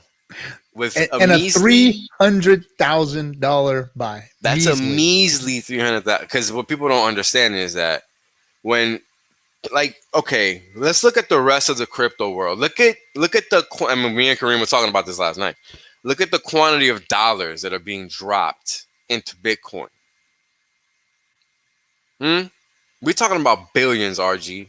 Billions. 1.5 billion. But hold on. Do you know what that would have did to the hex price? For nothing. For no reason. There's no value there, and they don't know it. None. Right? There's no economic value because dollars chase economic value. Not just a place that they won't melt like an ice cube. Like, it's a great metaphor, but that's not just all dollars look for. That's not how capital flows work. So again, once capital discovers this only existing high yield, you're talking about trillions of dollars. Mm-hmm. Because it's a $7 trillion market that this addresses off of the top. Off of the top, the CD market is $7 trillion. Mm-hmm. Off of the top. Okay, the US market I think is like 2 trillion, maybe 3. And the rest of the world is the rest of that. and it's shit returns. Right. And it's shit returns. But, we don't, I think everybody knows it's basically 0 or less at this point, unless you happen to live in. I think CDs will make a little more, but I think those. Oh, see, okay, course, all right. It's like 1%. I think it might be a little higher. Well, no. Because it's time locked, because you got time deposits. No. What's it? If you're lucky, you might get 2% on a long-term CD for 10 years. 10-year CD? Yeah. Let's see. And I'm talking CD. Jumbo. Look it up. Yeah, look at it right now. CD yield. Like 2% on a 10-year jumbo. It's ridiculous. It's ridiculous. Let's see. 3-year. 0.85. Boom. A whopping 0.80 basis. 0.8%. The best 10-year CD rates. Let's see. 0.60, 0.70. Oh, even worse. That's a 10-year. Oh, wait a second. Wait a second. Here's one. A 5-year, 1.05% APY, man. That's amazing. Minimum deposit of $2,000. There you go. There you go. That's crazy. That's some serious dog shit right there. Hey, there you go. Chase the yields, baby. It's out there for you. And I am looking through this list. There is legacy markets. I mean, it's there. 7 points. That one, man, anything over 1% is good. Man, I stand corrected. It is worse than I even thought out there. My God, 1.05%. Do you understand my overzealousness now, RG? These are things that I know. No, I've always understood your overzealousness. I've always understood. This is crazy, RG. Hold on to your pants, because you have to understand that people in the whole industry of finance do not know that this exists. No, nobody knows it. Crypto doesn't even know existed. We've been smacking a bunch of them in the face with it. Crypto is full of retards, man. BitBoy got a bunch of hacks, jumped it to 60K and dumped it. Because he's a fucking moron. Because he's a fucking moron, bro. I mean, you gotta be a moron. Hey, BitBoy, you are a fucking moron, dude. And this is not gonna age well for you. No, you fucked up, man. Because that 60,000 is only gonna become millions in short order. It's simple math, and that's the sad part about it. Because RG, I'm no savant. I'm just some regular dude, man. Me too, man. Me too. I'm just some regular dude. There's nothing special about me. I promise you. I'm not some Asperger's or whatever. Like, this is some real basic shit, brother. You know, this is something you can find online and learn it. I know. I figured it out. If this old fucking dumbass pirate can figure it out, I mean, you know, I'm a worker, man. I'm a worker guy. I pick things up and put them down. That's what I do. Right. That's what I do for a living. I pick things up man. and put them down professionally for a long time. And there's nothing wrong with that. I made a living. We need people to do that. But I saw this thing. I saw it. I you know, look, man. The one maybe I have an advantage because I grew up in Inglewood. I grew up in the streets of LA, and I know when people are bullshitting. And when people are telling the truth. Oh yeah, we can talk about that for a little bit. I grew up in the Bronx, so and I know when people are I know harsh, a little bit about scammers too. And I know when people are harsh. I know when they're scamming. And you know, I know smooth talkers. I know people that were saying a whole bunch and not saying nothing. And I know people who were saying nothing, but they were saying a whole bunch. And Richard was one of those guys that when he didn't say anything or the things that he wasn't talking about, he was saying a whole bunch. Right. And the things that he was talking about, he wasn't saying shit. He was, and he made sense. And I said, you know what? You can look at this guy's eyes and you can listen to him talk and you can hear the inflections in his voice. That he's a down motherfucker and he ain't bullshitting on this. And he's going to go kick some ass out there. And I want to be hooked up to that buggy, man. I wanted to get my giddy up hooked up to it. And that's why I was in, because I was like, he's down. Richard's a down motherfucker. And, I'm going to be standing next to him when he goes out there and punches crypto in the fucking face. You know what I appreciate about him the most is that he just really doesn't give a fuck and says whatever is on his mind. Because you know you're always going to get exactly what you want. Well, I don't think that Richard was ever a really like an abrasive guy, especially if you like look at his early videos. I think that crypto has really torched him. Yes. He's been so torched by seeing so many people get wrecked, and he's seen his own shit get wrecked and stuff too, more than likely. And he's just like, this is ridiculous. This is dumb, and I'm not dumb, so I'm going to go and do something. Right. And these guys are all still going to be chasing the damn tails. Yeah. And they're still doing it. They're still chasing their damn tails. I mean, these guys can't even get out of their way in a bull market. Pretty much. Look at what BitBoy just did. In the middle of a bull market, he just made one of the biggest mistakes of his life. That will go down as one of the biggest mistakes in your life, BitBoy. I promise you. I promise you that. I mean, it's funny. One time, and look, I don't know the guy. You know, he seems all right. I used to watch when I first got back into crypto. I would watch his videos just to try to get a sense of what was happening because there's nothing going. Like, there's no real source of information for crypto. So people have to rely on these YouTube channels for information. So this is why these people get all these views. This is why they do the things that they do, right? And this is the problem that I have with it. I used to watch this stuff, and I remember one time I was watching a live stream, and this dude straight up market bought Bitcoin live, and that shit just like dumped right there. Yeah. And you had to think there were other people following this clown. Right? Like, of course, because there are people people are always going to follow others, man. Well, yeah. I mean, especially if somebody has a mic and a video camera. Yeah, like, you know, like you got to be a little more self-aware, you know, of your responsibility. You know what I mean? Like, that's a little reckless. Human behavior is funny, bro, because so I've let everybody know I worked in the radio industry, and I was in promotions. And that's interesting. That's a very interesting industry. It is, especially where I was. I was in a very, very popular radio station in LA. Worked for a very popular morning show. Part of the time, I helped co-produce the Kevin and Bean morning show. And then after that, I moved into promotions. And I was driving a van and handing out T-shirts. Yeah. The things that human beings do for a T-shirt and a sticker amazes is you, doesn't it? It is appalling. amazing. People don't get it. It's appalling. Anyway, I mean, a sticker and a for T-shirt. A sticker, man, for a sticker, and you know, I wasn't complaining at the time. Don't get me wrong. Of course not. But it's human behavior, and that doesn't surprise me when I look at trading and I look at crypto and I look at people FOMOing in and out of shit. It doesn't surprise. Human behavior doesn't surprise me. So I think that's what we're going to look at right now is human behavior in these charts, because that's what exists in here is human behavior. So we have the cycles and the Fibonacci and all that stuff like we were just talking about, and history and it repeating itself. But in the middle of it, you've got human behavior, and that's where the art is in chart reading. Is you know, what's the human behavior here? That is right. Because all those dips and pumps and dumps, so that's human RG, behavior. You right talk there. all this crap that you don't know TA, but it sounds to me like you do, brother.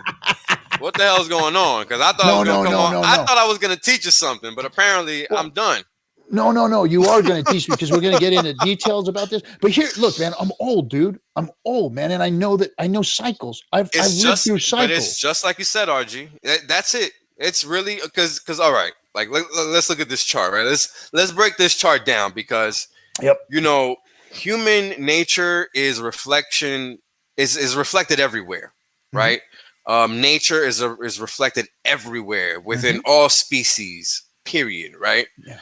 So when we look at this chart and we look at any market chart, right, it's going to essentially give us the nature of that market, right? So what we're seeing in this chart, and this is the first 444 days of Hex on an exchange. Now we're missing 16 days of data because when it first got listed, the exchange that it was only on one exchange, and that one exchange lost the data after an update. They didn't save it anywhere. So we only have, so instead of having 460 days, we only have 444.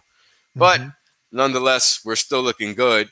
The Hex index, which is the white line, or with the pink line with the white hue, is 4,225%. Astonishing because people are complaining. Wait. Back up what you just said. You said sure. You the said Hex what? index. And the Hex index is literally the calculation that gives us the total return of Hex since inception to today. So if you bought Hex on day one, this is your return for the value in Hex for one Hex right here.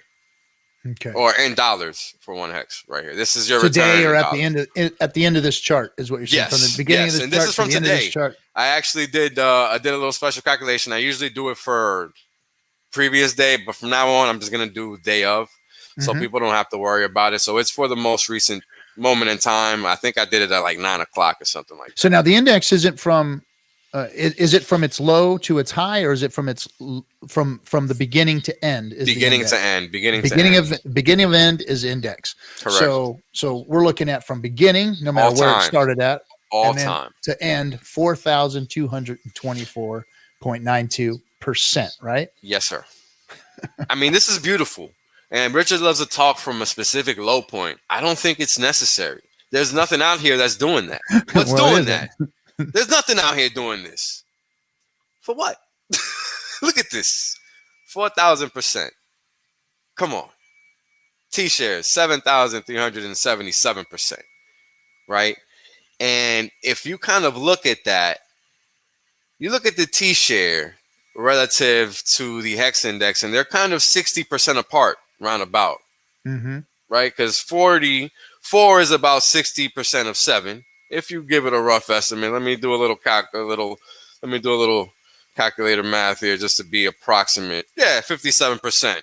So it's about 68%. Now, if you look at the T-share rating where we started, it was at 10,000, right? Now we're at 16,000, almost 17,000. That's about 60%. Interesting relation there that we have. Something to think about. We will see it shortly. So if we look at the Ethereum index, what this chart is showing, RG, this is the gray. I'm sorry, not gray. I'm losing my mind. This is the orange line. It's showing a 994% return for Ethereum in its first 444 days. So I'm comparing the first. So you're comparing the first 444 days of ETH to Hex. Correct. To show the correlation. Correct. To show the returns. To show the returns, right. To show the returns. To show the performance, really. And now this blue line with the yellow hue going, or I'm sorry, this yellow line with the blue hue going across the origin here, the x-axis, is Bitcoin. Bitcoin didn't have a network transaction, that's right, until day 563, I think. Now, I'm the first person to fucking chuck Bitcoin off to the side and say, fuck that shit coin. Right. I'm the first one. But in Bitcoin's defense, nobody knew about this shit but a bunch of geeks on IRC channels. Of course. So nobody knew about it. That's right. That's and very Bitcoin true. was already pumping by the time Eventually, by the time this chart goes live, it's gonna be massive, right? Like the jump is gonna be crazy. It might even be bigger than T-shares. I don't know. But we'll see Hex what it looks and ETH both did get better starts than Bitcoin. Correct. But because of and that's important. Yeah. But that's important, right? Because here's the thing. An object in motion stays in motion, and we started at a very good pace. Odds are we're gonna stay at that pace. We're not gonna slow down. Because what's going to happen is that as more people join, more people are going to join after them. That's just how it works. And this is so good that it could literally stay at 1 cent. I mean, obviously it's not going to, but it could stay there and people are still going to be satisfied because guess what? They're making money, no stress. You can't beat that, RG. You really can't. No. Like that doesn't exist in legacy finance. No. At all. Like at all. Like there's this term that's coined high quality collateral. And what that means is that this is an asset that you can take and use to borrow against, right? To do whatever. That doesn't really exist anymore, man. Seriously. Right? And we're talking about the whole financial industry, brother, not just a corner of it. Right? Like there are very few assets that are worth earning or owning in the financial sense. The only things that are really worth owning today are physical assets. This is why you can't find gold. This is why you can't find silver, for example, right? Like I'm sure people keep hearing about these stories of physical shortages, and this is why. You know, even land is being hard. Like, you know, physical assets are what you want to be investing in right now, not paper stuff, because the paper game is over. The dollar's been debased, you know, ad infinitum since the start of it. So you have to understand all of these things when you're investing. And when you're looking at this crypto chart, you're looking at Hex and it just basically just ran out of the gate. And it ran so hard that it kind of stumbled at the start and just kept going, right? Now, what we're seeing now, at least this is what me and Kareem think, we think that we got a nice little move down here, right? This is March 12th of last year, oddly enough. Yep. Oddly enough. So just to give you a little trivia, a little something. My son bought that dip right there. Wow. He waited and he bought that. That's dip. impressive. The bottom of it, the very, very bottom of it, he bought. The one that came in earlier to go to say bye? No. He that okay. kid right there, that kid bought everything. He's got my whole bag. The other one, he put his own pizza earnings and shit into Very it. nice. Good for him, man. He's done well. He's done really, really well. Very good. The damn kid could buy a house right now. Wow. Okay, that's amazing. You see, and that's what I'm talking about, He's man. 19. He made And it this with is pizza only money. 14 months old, RG. Yeah, 14 months, and people are doing stuff like that, you know. Man, and the what I like about that hex chart that you're showing right here, the entire thing, is it looks so much like a macro chart of the stock market. If you look back at the stock market and you look at the rise on it, it looks. I've always loved the way the hex chart looks. It just looks like it's got so much strength. It's always moving. It's always moving. The dips are low, the highs are high, and then it just keeps moving up and to the right. I love it. So keep going. Sorry, man. Oh no, you're good, brother. You know what? I was just thinking. I have a chart that I would like to show you. You might not have seen it. It's an important chart. A lot of hexagons have seen it, and you're gonna see it. And we're gonna pull it up. This is Hex post big payday. This is, I think, the most important chart that every hexagon should know, because this is the chart that's giving us the true hex point of view. This is after launch phase only, so it doesn't include any previous big payday activity. So all of the hex is out in the system. Everything is fully functional. No more launch phase. No more adoption amplifier. You must buy it in the open market only. So this is showing you the true performance of hex, right? Only 105 days in, not bad in my opinion, because we had a shit ton of inflation hit the market. Yeah, I mean, gosh, daily it was just pouring in daily. Yes, and still pumping. And exactly, you took the words right out of my mouth. And we're still dealing with the after effects, right? And we're still up 176%, RG. Now that says something. That says a whole lot, because let me tell you, that wasn't a little bit of inflation. That was almost 200 billion coins that hit the market. If I remember correctly, it was like 190 billion. I don't remember the number correctly, but it was a shit ton of coins, right? There was only 430 billion, I think, previous to that in supply. And then all of a sudden, 600 billion. Boom. 650 billion. Something like that. I don't remember the numbers because I just didn't understand everything that well back then to look at everything and have it fully memorized. But I know it was a big snap, and that's the thing. So once all of that supply adjusts to the system, it gets absorbed basically. What's going to happen is, because again, just like you noted earlier, Bitcoin was a young market when this happened, this first halving. And all we had here is we had 50 blocks go down to 25. So it wasn't really anything major. It was still relatively young. And as you can see, the first halving happened on November 28th, 2012.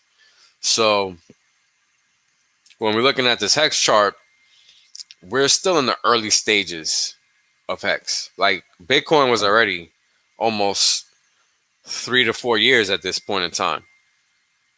So for it to be up 360% makes sense, more so than Hex at 176, in my opinion, because there was so much. And I saw Hex live, right? Like I saw it happen live, whereas I wasn't really paying that much attention to Bitcoin like that. But I kind of knew about it. But at this point, I was like in and out because I already had my preconceived notions of it, even though I had discovered it way beforehand. So I was mainly ignoring it, but I knew there was activity there and I was in and out. And it just wasn't big. It wasn't really big until 2014. That's when it really started catching on. 2015, that's when I finally started getting back into things. And that's when you had Ripple, XRP, and all these, or XRP and XLM, and all these other protocols start coming about. In 2016, that second halving, 135%, or I'm sorry, 97%, which is the blue line with the yellow, with the orange hue. And then we have the green line, which is the third halving, at 136%, which is the green line with the white hue. And Hex is just in between, snugly in between the first and third. Now, I think the first and third are important because it's almost the beginning and the end of where we're at currently right now with Bitcoin, because the fourth halving isn't expected to happen until maybe May 2024. So this is the most recent halving, and we're presently above that, right? So we've gone from full 50 BTC blocks being mined all the way down to, I think we're at 12 and a half now, because we went from 25 and now we're down to 12 and a half. Maybe we're down to 6 and a quarter. I'm not really sure because I don't really pay attention that well to that, but I think we're at 6 and a quarter if I remember correctly. Chat, correct me if I'm wrong. Thank you. So, you know, we are done, period. Bitcoin still has more halvings to go. Yeah, the only similar effect of halvings we're going to have are going to be when the T-share rate recalculates every time somebody ends a stake. That's it. That's why the end stake days are so important. And every stream talks about that. Every stream talks about that, right? Yeah. There isn't one Mexican stream that I think doesn't talk about that chart on X.Vision. And if you don't know, go check it out. You will see it because it's the most important chart there. It's red. It's like it's gonna stand out. So I think that we're gonna see, like we talked about earlier, people are going to be, you know, kind of. Well, I don't even think you won't be able to front run a stake or do anything with it. You're just going to be able to see periods of time where the share price is going to increase exponentially because of the stakes that are coming out. So you're going to see people wanting to front run and get in before those T-shares change the price. It causes FOMO. It'll cause FOMO because, and you won't know if you know, if there's if a big fund comes in and throws a 3 billion hex stake out there, you know, we haven't seen the biggest hex stakes yet. There's still bigger hex stakes that are going to come in. Yes. And I got a chart showing just that. And so when we see those big stakes come in, there's going to be like exponential FOMO because people are going to be like, I got to get in before, you know, that thing changes the T-share price, you know? And you know, what's crazy? You say that, and we're talking about it as it exists now. We really don't know what it's going to look like. Yeah, we don't know. I mean, imagine funds getting in and having, you know, $1 billion, you know, stakes every 4 or 5 months, you know, and it's going to be like, I mean, we're not going to pandemonium. Care. We're not going to care. We're not going to care, but it's going to be pandemonium. I ain't going to even look at it anymore at that point. It's going to be pandemonium, right? And then, like, that's the thing, RG. The system is done. Like people really underappreciate, like they really underappreciate the significance of the fact that Hex is a financial product. It is a financial asset. It is an investment. It is an asset. It is a cash flow positive asset. Okay, people and you can't change that. And you can't change that. And people spend their lives trying to create a business that does this. Okay, let's harp on that for a second, RG, because you pick things up and put them down for a living. You know exactly what that's all about, right? Mm-hmm. You can't just get up and think money's gonna fall in your lap. It doesn't work like that. It just doesn't. You gotta search for it. You gotta find it. You gotta look for it. You gotta make it happen. Yeah. And Hex already exists in that capacity. It already makes it happen. It's crazy. It is. I mean.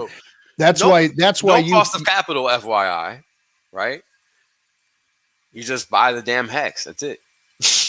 and it moves. It goes and up. That's it. And that's going to go up no matter what. And you can't stop it. And that's what people are going to be excited about when they finally figure it out.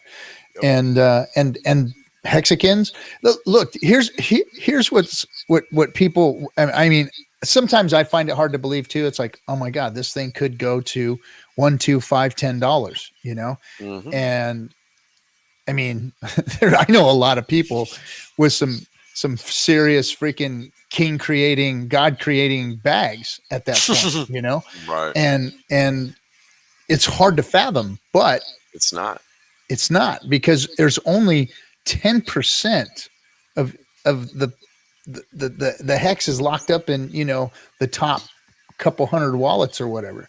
right. And that's nothing in comparison to the world out there. And some of these other bags, the Bitcoin bags, there's 2,000 monster wallets out there, Yep. you know? And so imagine that monster wallet. I mean, that's people who are squids today are going to be looking at being whales in the next 10 years. Oh yeah. Because of their bag sizes. Just squid bags are going to be monstrous, you know? And I'm not saying that a squid bag is small, but I'm saying squid bags are going to be, you know, you're the top 10% of the.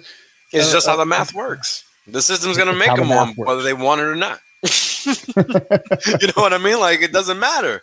And that's the beautiful thing about it. Like, people don't ever have to like, excuse me, what I have to say. They don't even have to agree with it because it actually doesn't matter what I say because all I'm relaying are just what the system does. That's all we're doing. I don't have to pump anything. Yeah.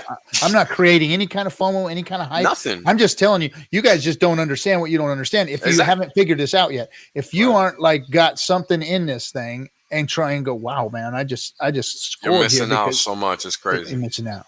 And it's not because of me or anything I'm saying or anything I'm trying to get. It's the math. It's the math, man.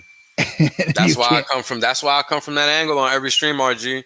I never talk about anything else because nothing else matters in reality. Look at every other crypto. It's all air, man. It's all fake. It's hopes and dreams. It's all air, brother. You like there's very few cryptos that provide economic value at this exact moment in time while we are talking. Yep. Period. Name me one besides Bitcoin and Ethereum. Without counterparty risk. And Hex. No. Name me one that provides economic value, period. I will shoot it down if they name one that isn't an actual economic value provider. And if there's a middleman in there, then guess what? That's not it because that's not crypto. Nope. Because even Bitcoin isn't crypto. Nope. And even Ethereum isn't crypto. Nope. But again, I agree 100%. Well, yeah, you have to know crypto in order to understand that. Very important. I don't talk about that much, but maybe I should. And maybe I will in the future, but not right now. But it's important to understand that. Because it's such a topic, right? And we've been around long enough to know that, and this is probably why you're smiling, it could become a whole 20-hour stream easily. Yeah. So BMA says Hex has the most advanced mathematics ever created in crypto. And you're right. Yep. You're 100% right. And you're 100% wrong because it don't matter how advanced it is. Because I know it's advanced, but I couldn't even tell you how it's done. But I know, guess what? This is the best shit that anybody's ever made. You know, I remember the first time I laid my eyes on that code, I was like, what the fuck am I looking at, man? Yeah, you know, I never was able, I can't read the code, but I did sit down with a couple of people that do know how to read code, and they were trying to explain it to me, and it was like, that was like freaking ridiculous to even try. Yeah. But I mean, it was an eye opener when I saw how the compounding was set up, and I sat down with Kyle, the dev Kyle. He's the man. He always, I love listening to that dude explain the t-shirts, man, because he's so crazy. He's so good with it. He always sits there and tries to find the simplest way to explain it. And he can just never get it just right. and he, but he ran all of the models, you know what I mean? So he knows what Hex can do. He knows all the different models and all the different scenarios and how, you know, I mean, the thing is that Hex is going to expand and grow and pump. It's just how much. It's all about how much is it going to expand and grow and pump, and within how long of a period of time. It is going to go up and to the right. We just don't know how much and at what period, at what point in time it goes up. And that's the math. Like you said, it's always going to be going up and to the right because of T-shares going up in price, because of the low liquidity that we're going to see.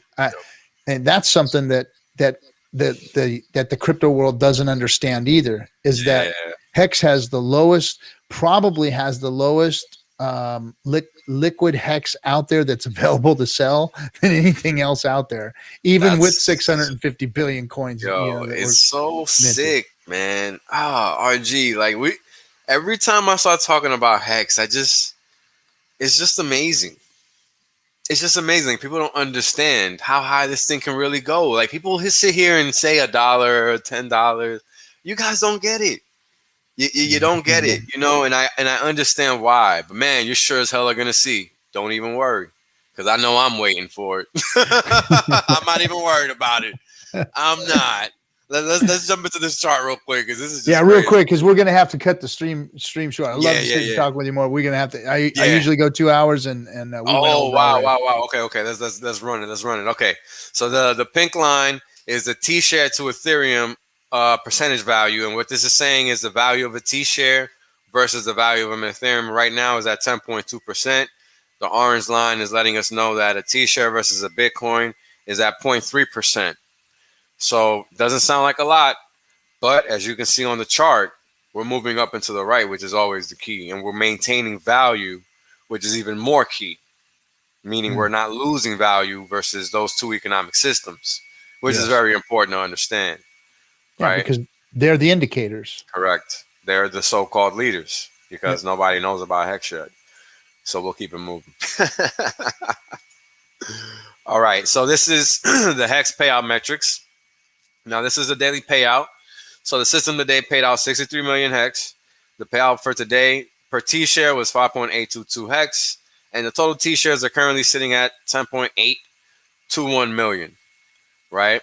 So as this goes down, payout goes up because T-shares get more valuable. Right? So you get more Hex because your T-shares are worth more. And that's how the system fleshes out that compounding effect. Shout out to the stream for that. And we'll keep moving on. This is my favorite chart. And the reason it's my favorite chart is because this line this straight line right here is basically showing you payout per T-share, sum index, meaning how much you've earned since day one in terms of Hex in percentage terms. So you've made 143,000% in Hex alone. Since inception on one T-share. And since Big Payday, that line is essentially just a 45-degree angle. It's just going massive. It's insane. It's insane, RG. And I mean, as the years go on, it's going to even start. This is going to basically, you know, an S curve, right? S curve. Yep. This is basically this is the start of an S curve. And remember now, the longer time goes, the smaller this part of the S curve is. This is only 14 months old. How small do you think this is? This is minute. This is minuscule. We're just getting started. Like, people aren't thinking. Bitcoin is 12 years old. Hex is only 14 months old. Everybody needs to go to sleep and forget they even own Hex if they're going to be this adamant about watching the price. I'm very like that's legit advice. That's legit trading advice. Yeah, straight up. No, it is. It is. So I'm gonna pull my own covers here and tell you. So I'm gonna be straight up, man. I would not care about the damn price. I would. Yeah, not. I would not. But I've been waiting for this. I'm with you. I've been waiting for this motherfucker for a couple years now, and I went through the whole launch phase. I did 24-hour streams. I streamed it just about 3 days a week every week, and pumped this thing. And I had a little liquid bag here that I wanted to cash out this year, and do a little something with it. And nothing big. I didn't need to buy a Lambo or pay my houses off or everything, but just enough to make mama happy, right? Right. And motherfucker, we're sitting here sideways, and and that's why people are looking at the price right now. Yeah, and I'm looking at the price too, and I'm just gonna be honest and admit it, and you know, and there's a bunch of us like that are sitting here going, man, if this thing would just pump a nickel, man, I just get a it, nickel, RG. just a nickel, and it's wrong. Mm-hmm. It's wrong. I'm wrong for doing that, No, but no. it's human nature. Exactly. That's why you're not wrong. That's why you're it's not human wrong. nature. No, that's it. You know what? That's why I say you're not wrong, because there's no other way to look at it. But the reason you're so impatient is because you don't understand fully what's going on. And here's what I want you to know. You should be ecstatic that it's still going sideways 90 days into the year. Why? Because, man, once this, okay, not 90 days, 60 something days. Because once it's done going sideways, RG, what that means is that it can't go sideways anymore. And we know Hex doesn't go down. So it only leaves one direction. Yeah. No, I know that. I've known that for a long time. I know that just a small little, you know, $1 million buy is going to pump this thing so hard that it's going to start FOMO. You know, a FOMO pants store is going to open up on every corner in crypto land. Dude. I mean, it's going to go nuts. Just somebody put in $1 million. That's it. You know, dude, it's so crazy, man. And it's going to go. It's going to blow. The liquidity's too low. It has to happen. It's not a if, it's a when. Yeah, that's the thing. It's a if pump, when pump. Yeah, that's the thing. So let me keep going. Hold on. This is the daily payout index. So this is essentially this line, but in percentage terms. So the system is generating an 11,387% return since inception, right? Like it's paid out 11,000% from day one to now. That's amazing. There's no DeFi protocol doing that. There's no lending protocol doing that. No. Not in 14 months. So if you're a shareholder of the system, you're getting a piece of that every day. In the form of Hex, it comes out to this. It's crazy. It's crazy. And this is just the T-share index showing that the T-shares have increased to 2,158%.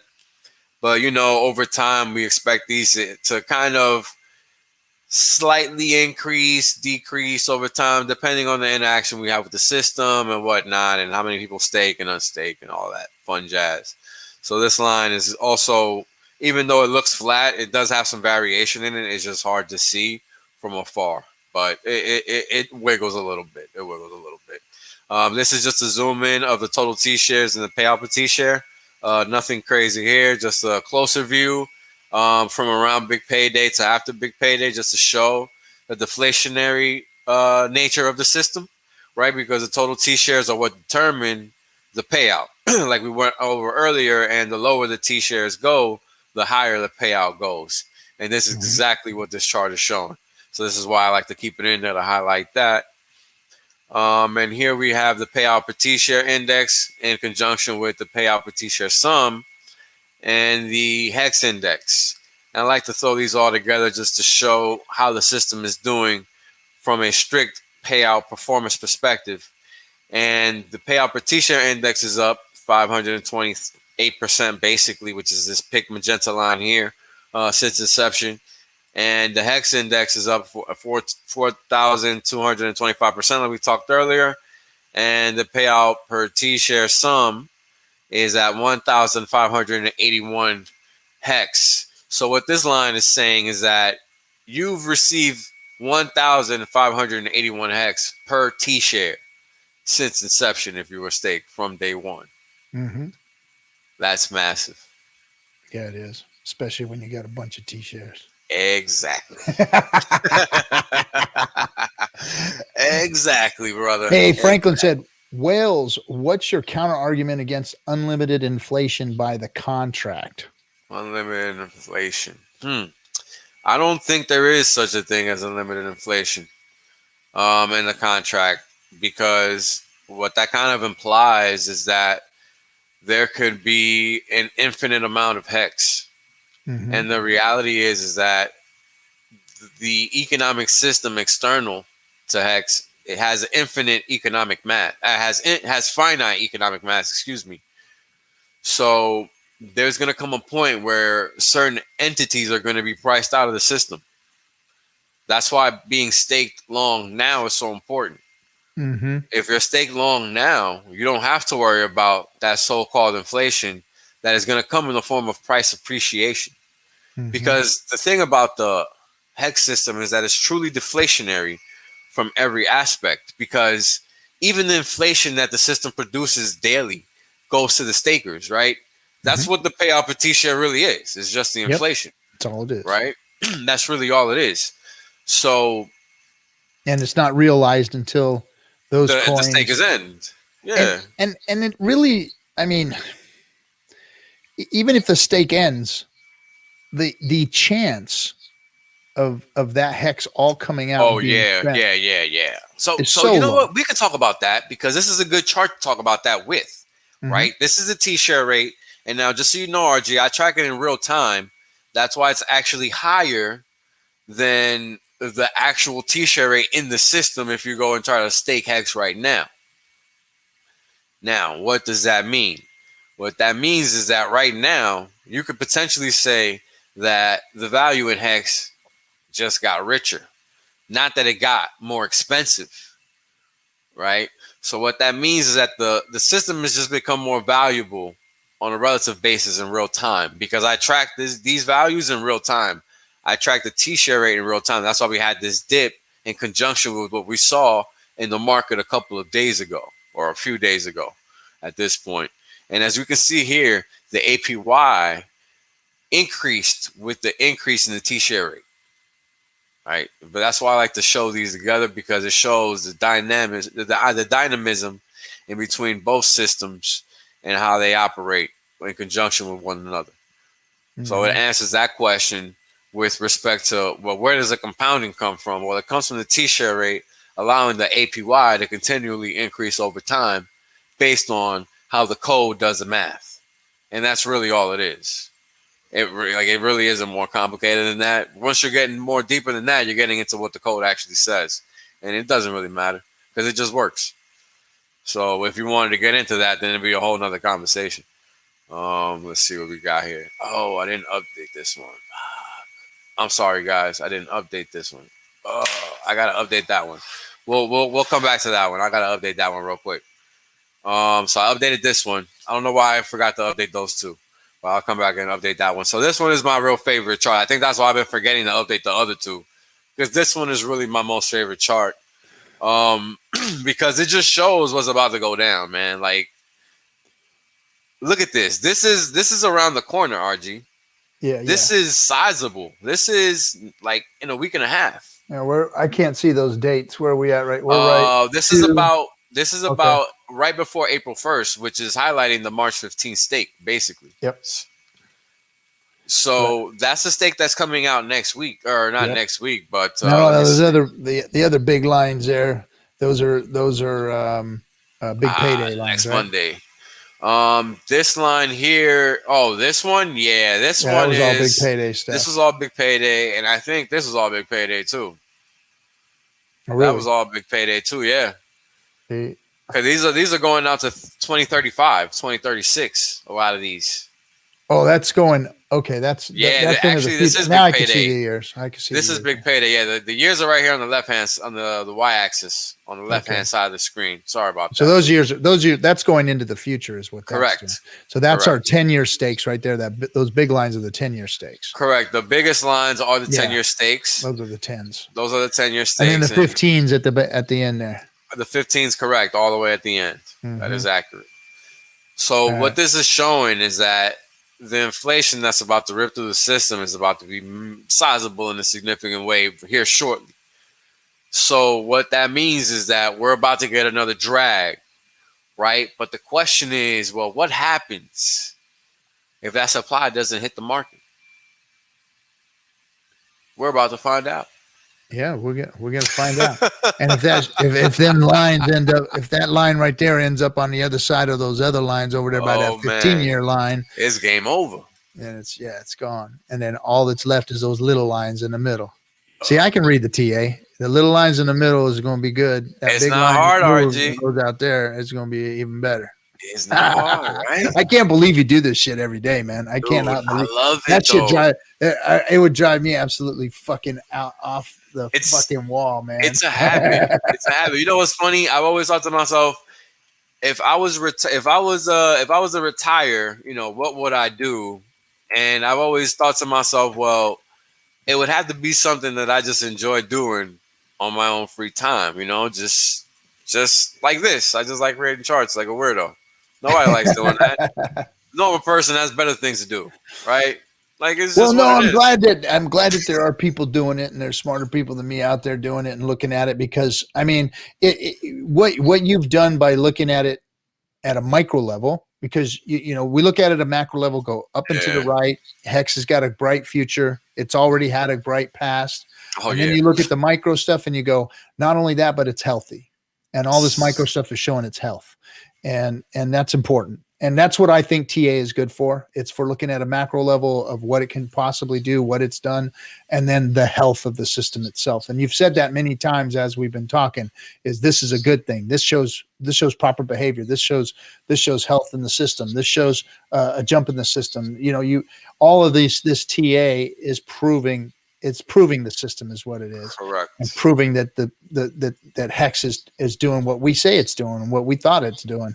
And you know, that's all fine and dandy as far as I'm concerned. I just don't want to do it. right.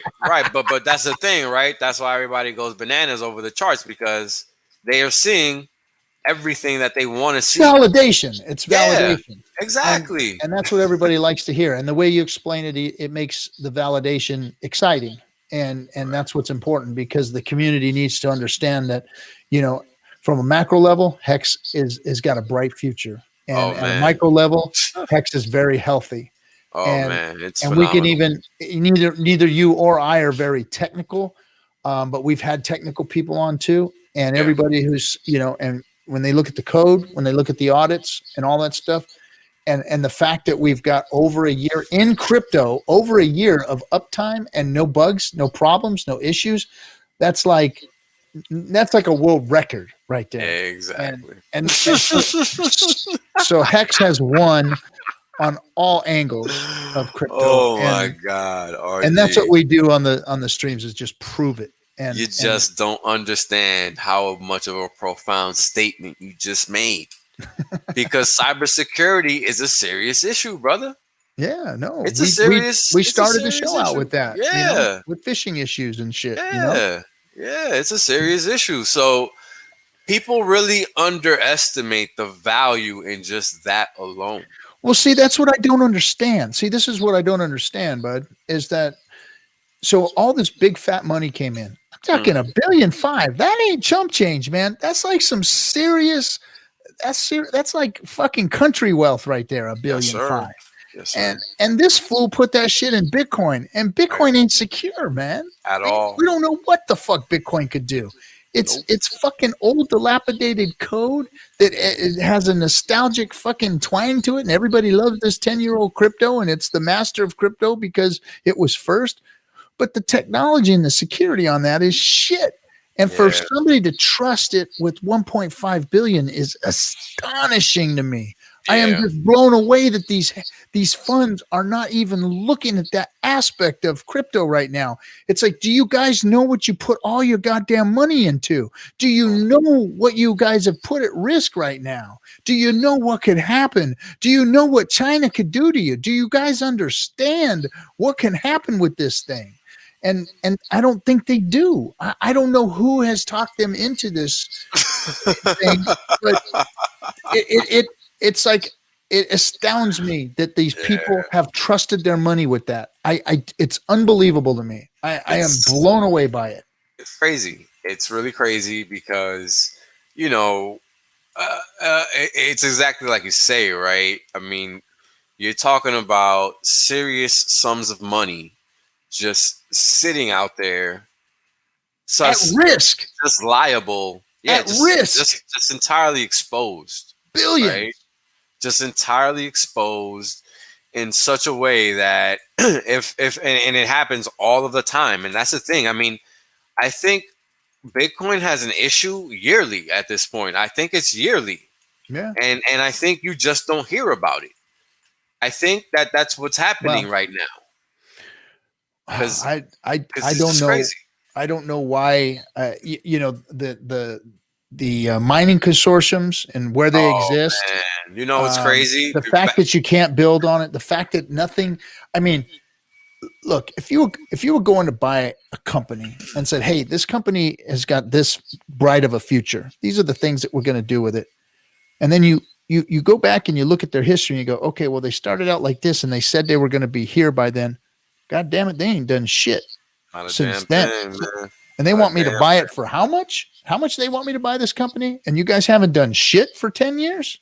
For 10 years, you've been stagnant, and you've not only that, but you've fucked up a few times in between. Yeah. And you haven't done nothing to improve your company, and I'm supposed to come in here and buy it? And that's pretty much every crypto project out there. Yeah. And Bitcoin is one of them. Bitcoin is the primary. There goes the viewers. We went from 111 to 93. I fucking love it, man. I love it. Get the fuck out of here, Bitcoiners. Go away. So damn funny. Kinetics is gonna kill me. He's like, shit, you're killing the ratings, man. You're killing it. You're killing YouTube. Stop it. Stop talking about Bitcoin. But you know what? We gotta warn people. And I think that's the way Hex is really gonna move, is when people realize that what they're getting into isn't safe, and that Hex is that safe place to do it in. And that's where we're going. Hey bro, I gotta cut the stream short now. We've been going for 2.5 hours. It's 30 minutes over my time limit. Appreciate you coming on, man. Appreciate you revealing yourself to me and having that chat that we have. That was bold, and I appreciate it, because when I can sit down and talk to somebody face to face and get to know them a little bit, it gives me a lot more confidence in who they are. So and I understand your situation. So again, appreciate you coming on, man, and everything that you've been doing out there in the community. Of course, man. It was a pleasure as always, and I will be posting these charts shortly so everybody can take a closer look. Where do you post your charts? I actually post them on Twitter, and sometimes I throw them in Telegram chat. I got to do a better job of that. But I usually post them on Twitter, and you can follow me at Will's Only One on Twitter, and I always throw them out there so everybody can check them out. Right on. If you want to see how healthy Hex is, or what its future and past look like, and where it may be going, check out Wales's charts. All right, guys. Thanks for hanging out. We will catch you on Friday for the FN Hangout. Don't miss it. It's going to be Crypto Windy is going to be your Aunt Crypto Windy, she calls herself. My homegirl from LA is going to be on. So come check us out. We'll see you guys on Friday. Have a good one.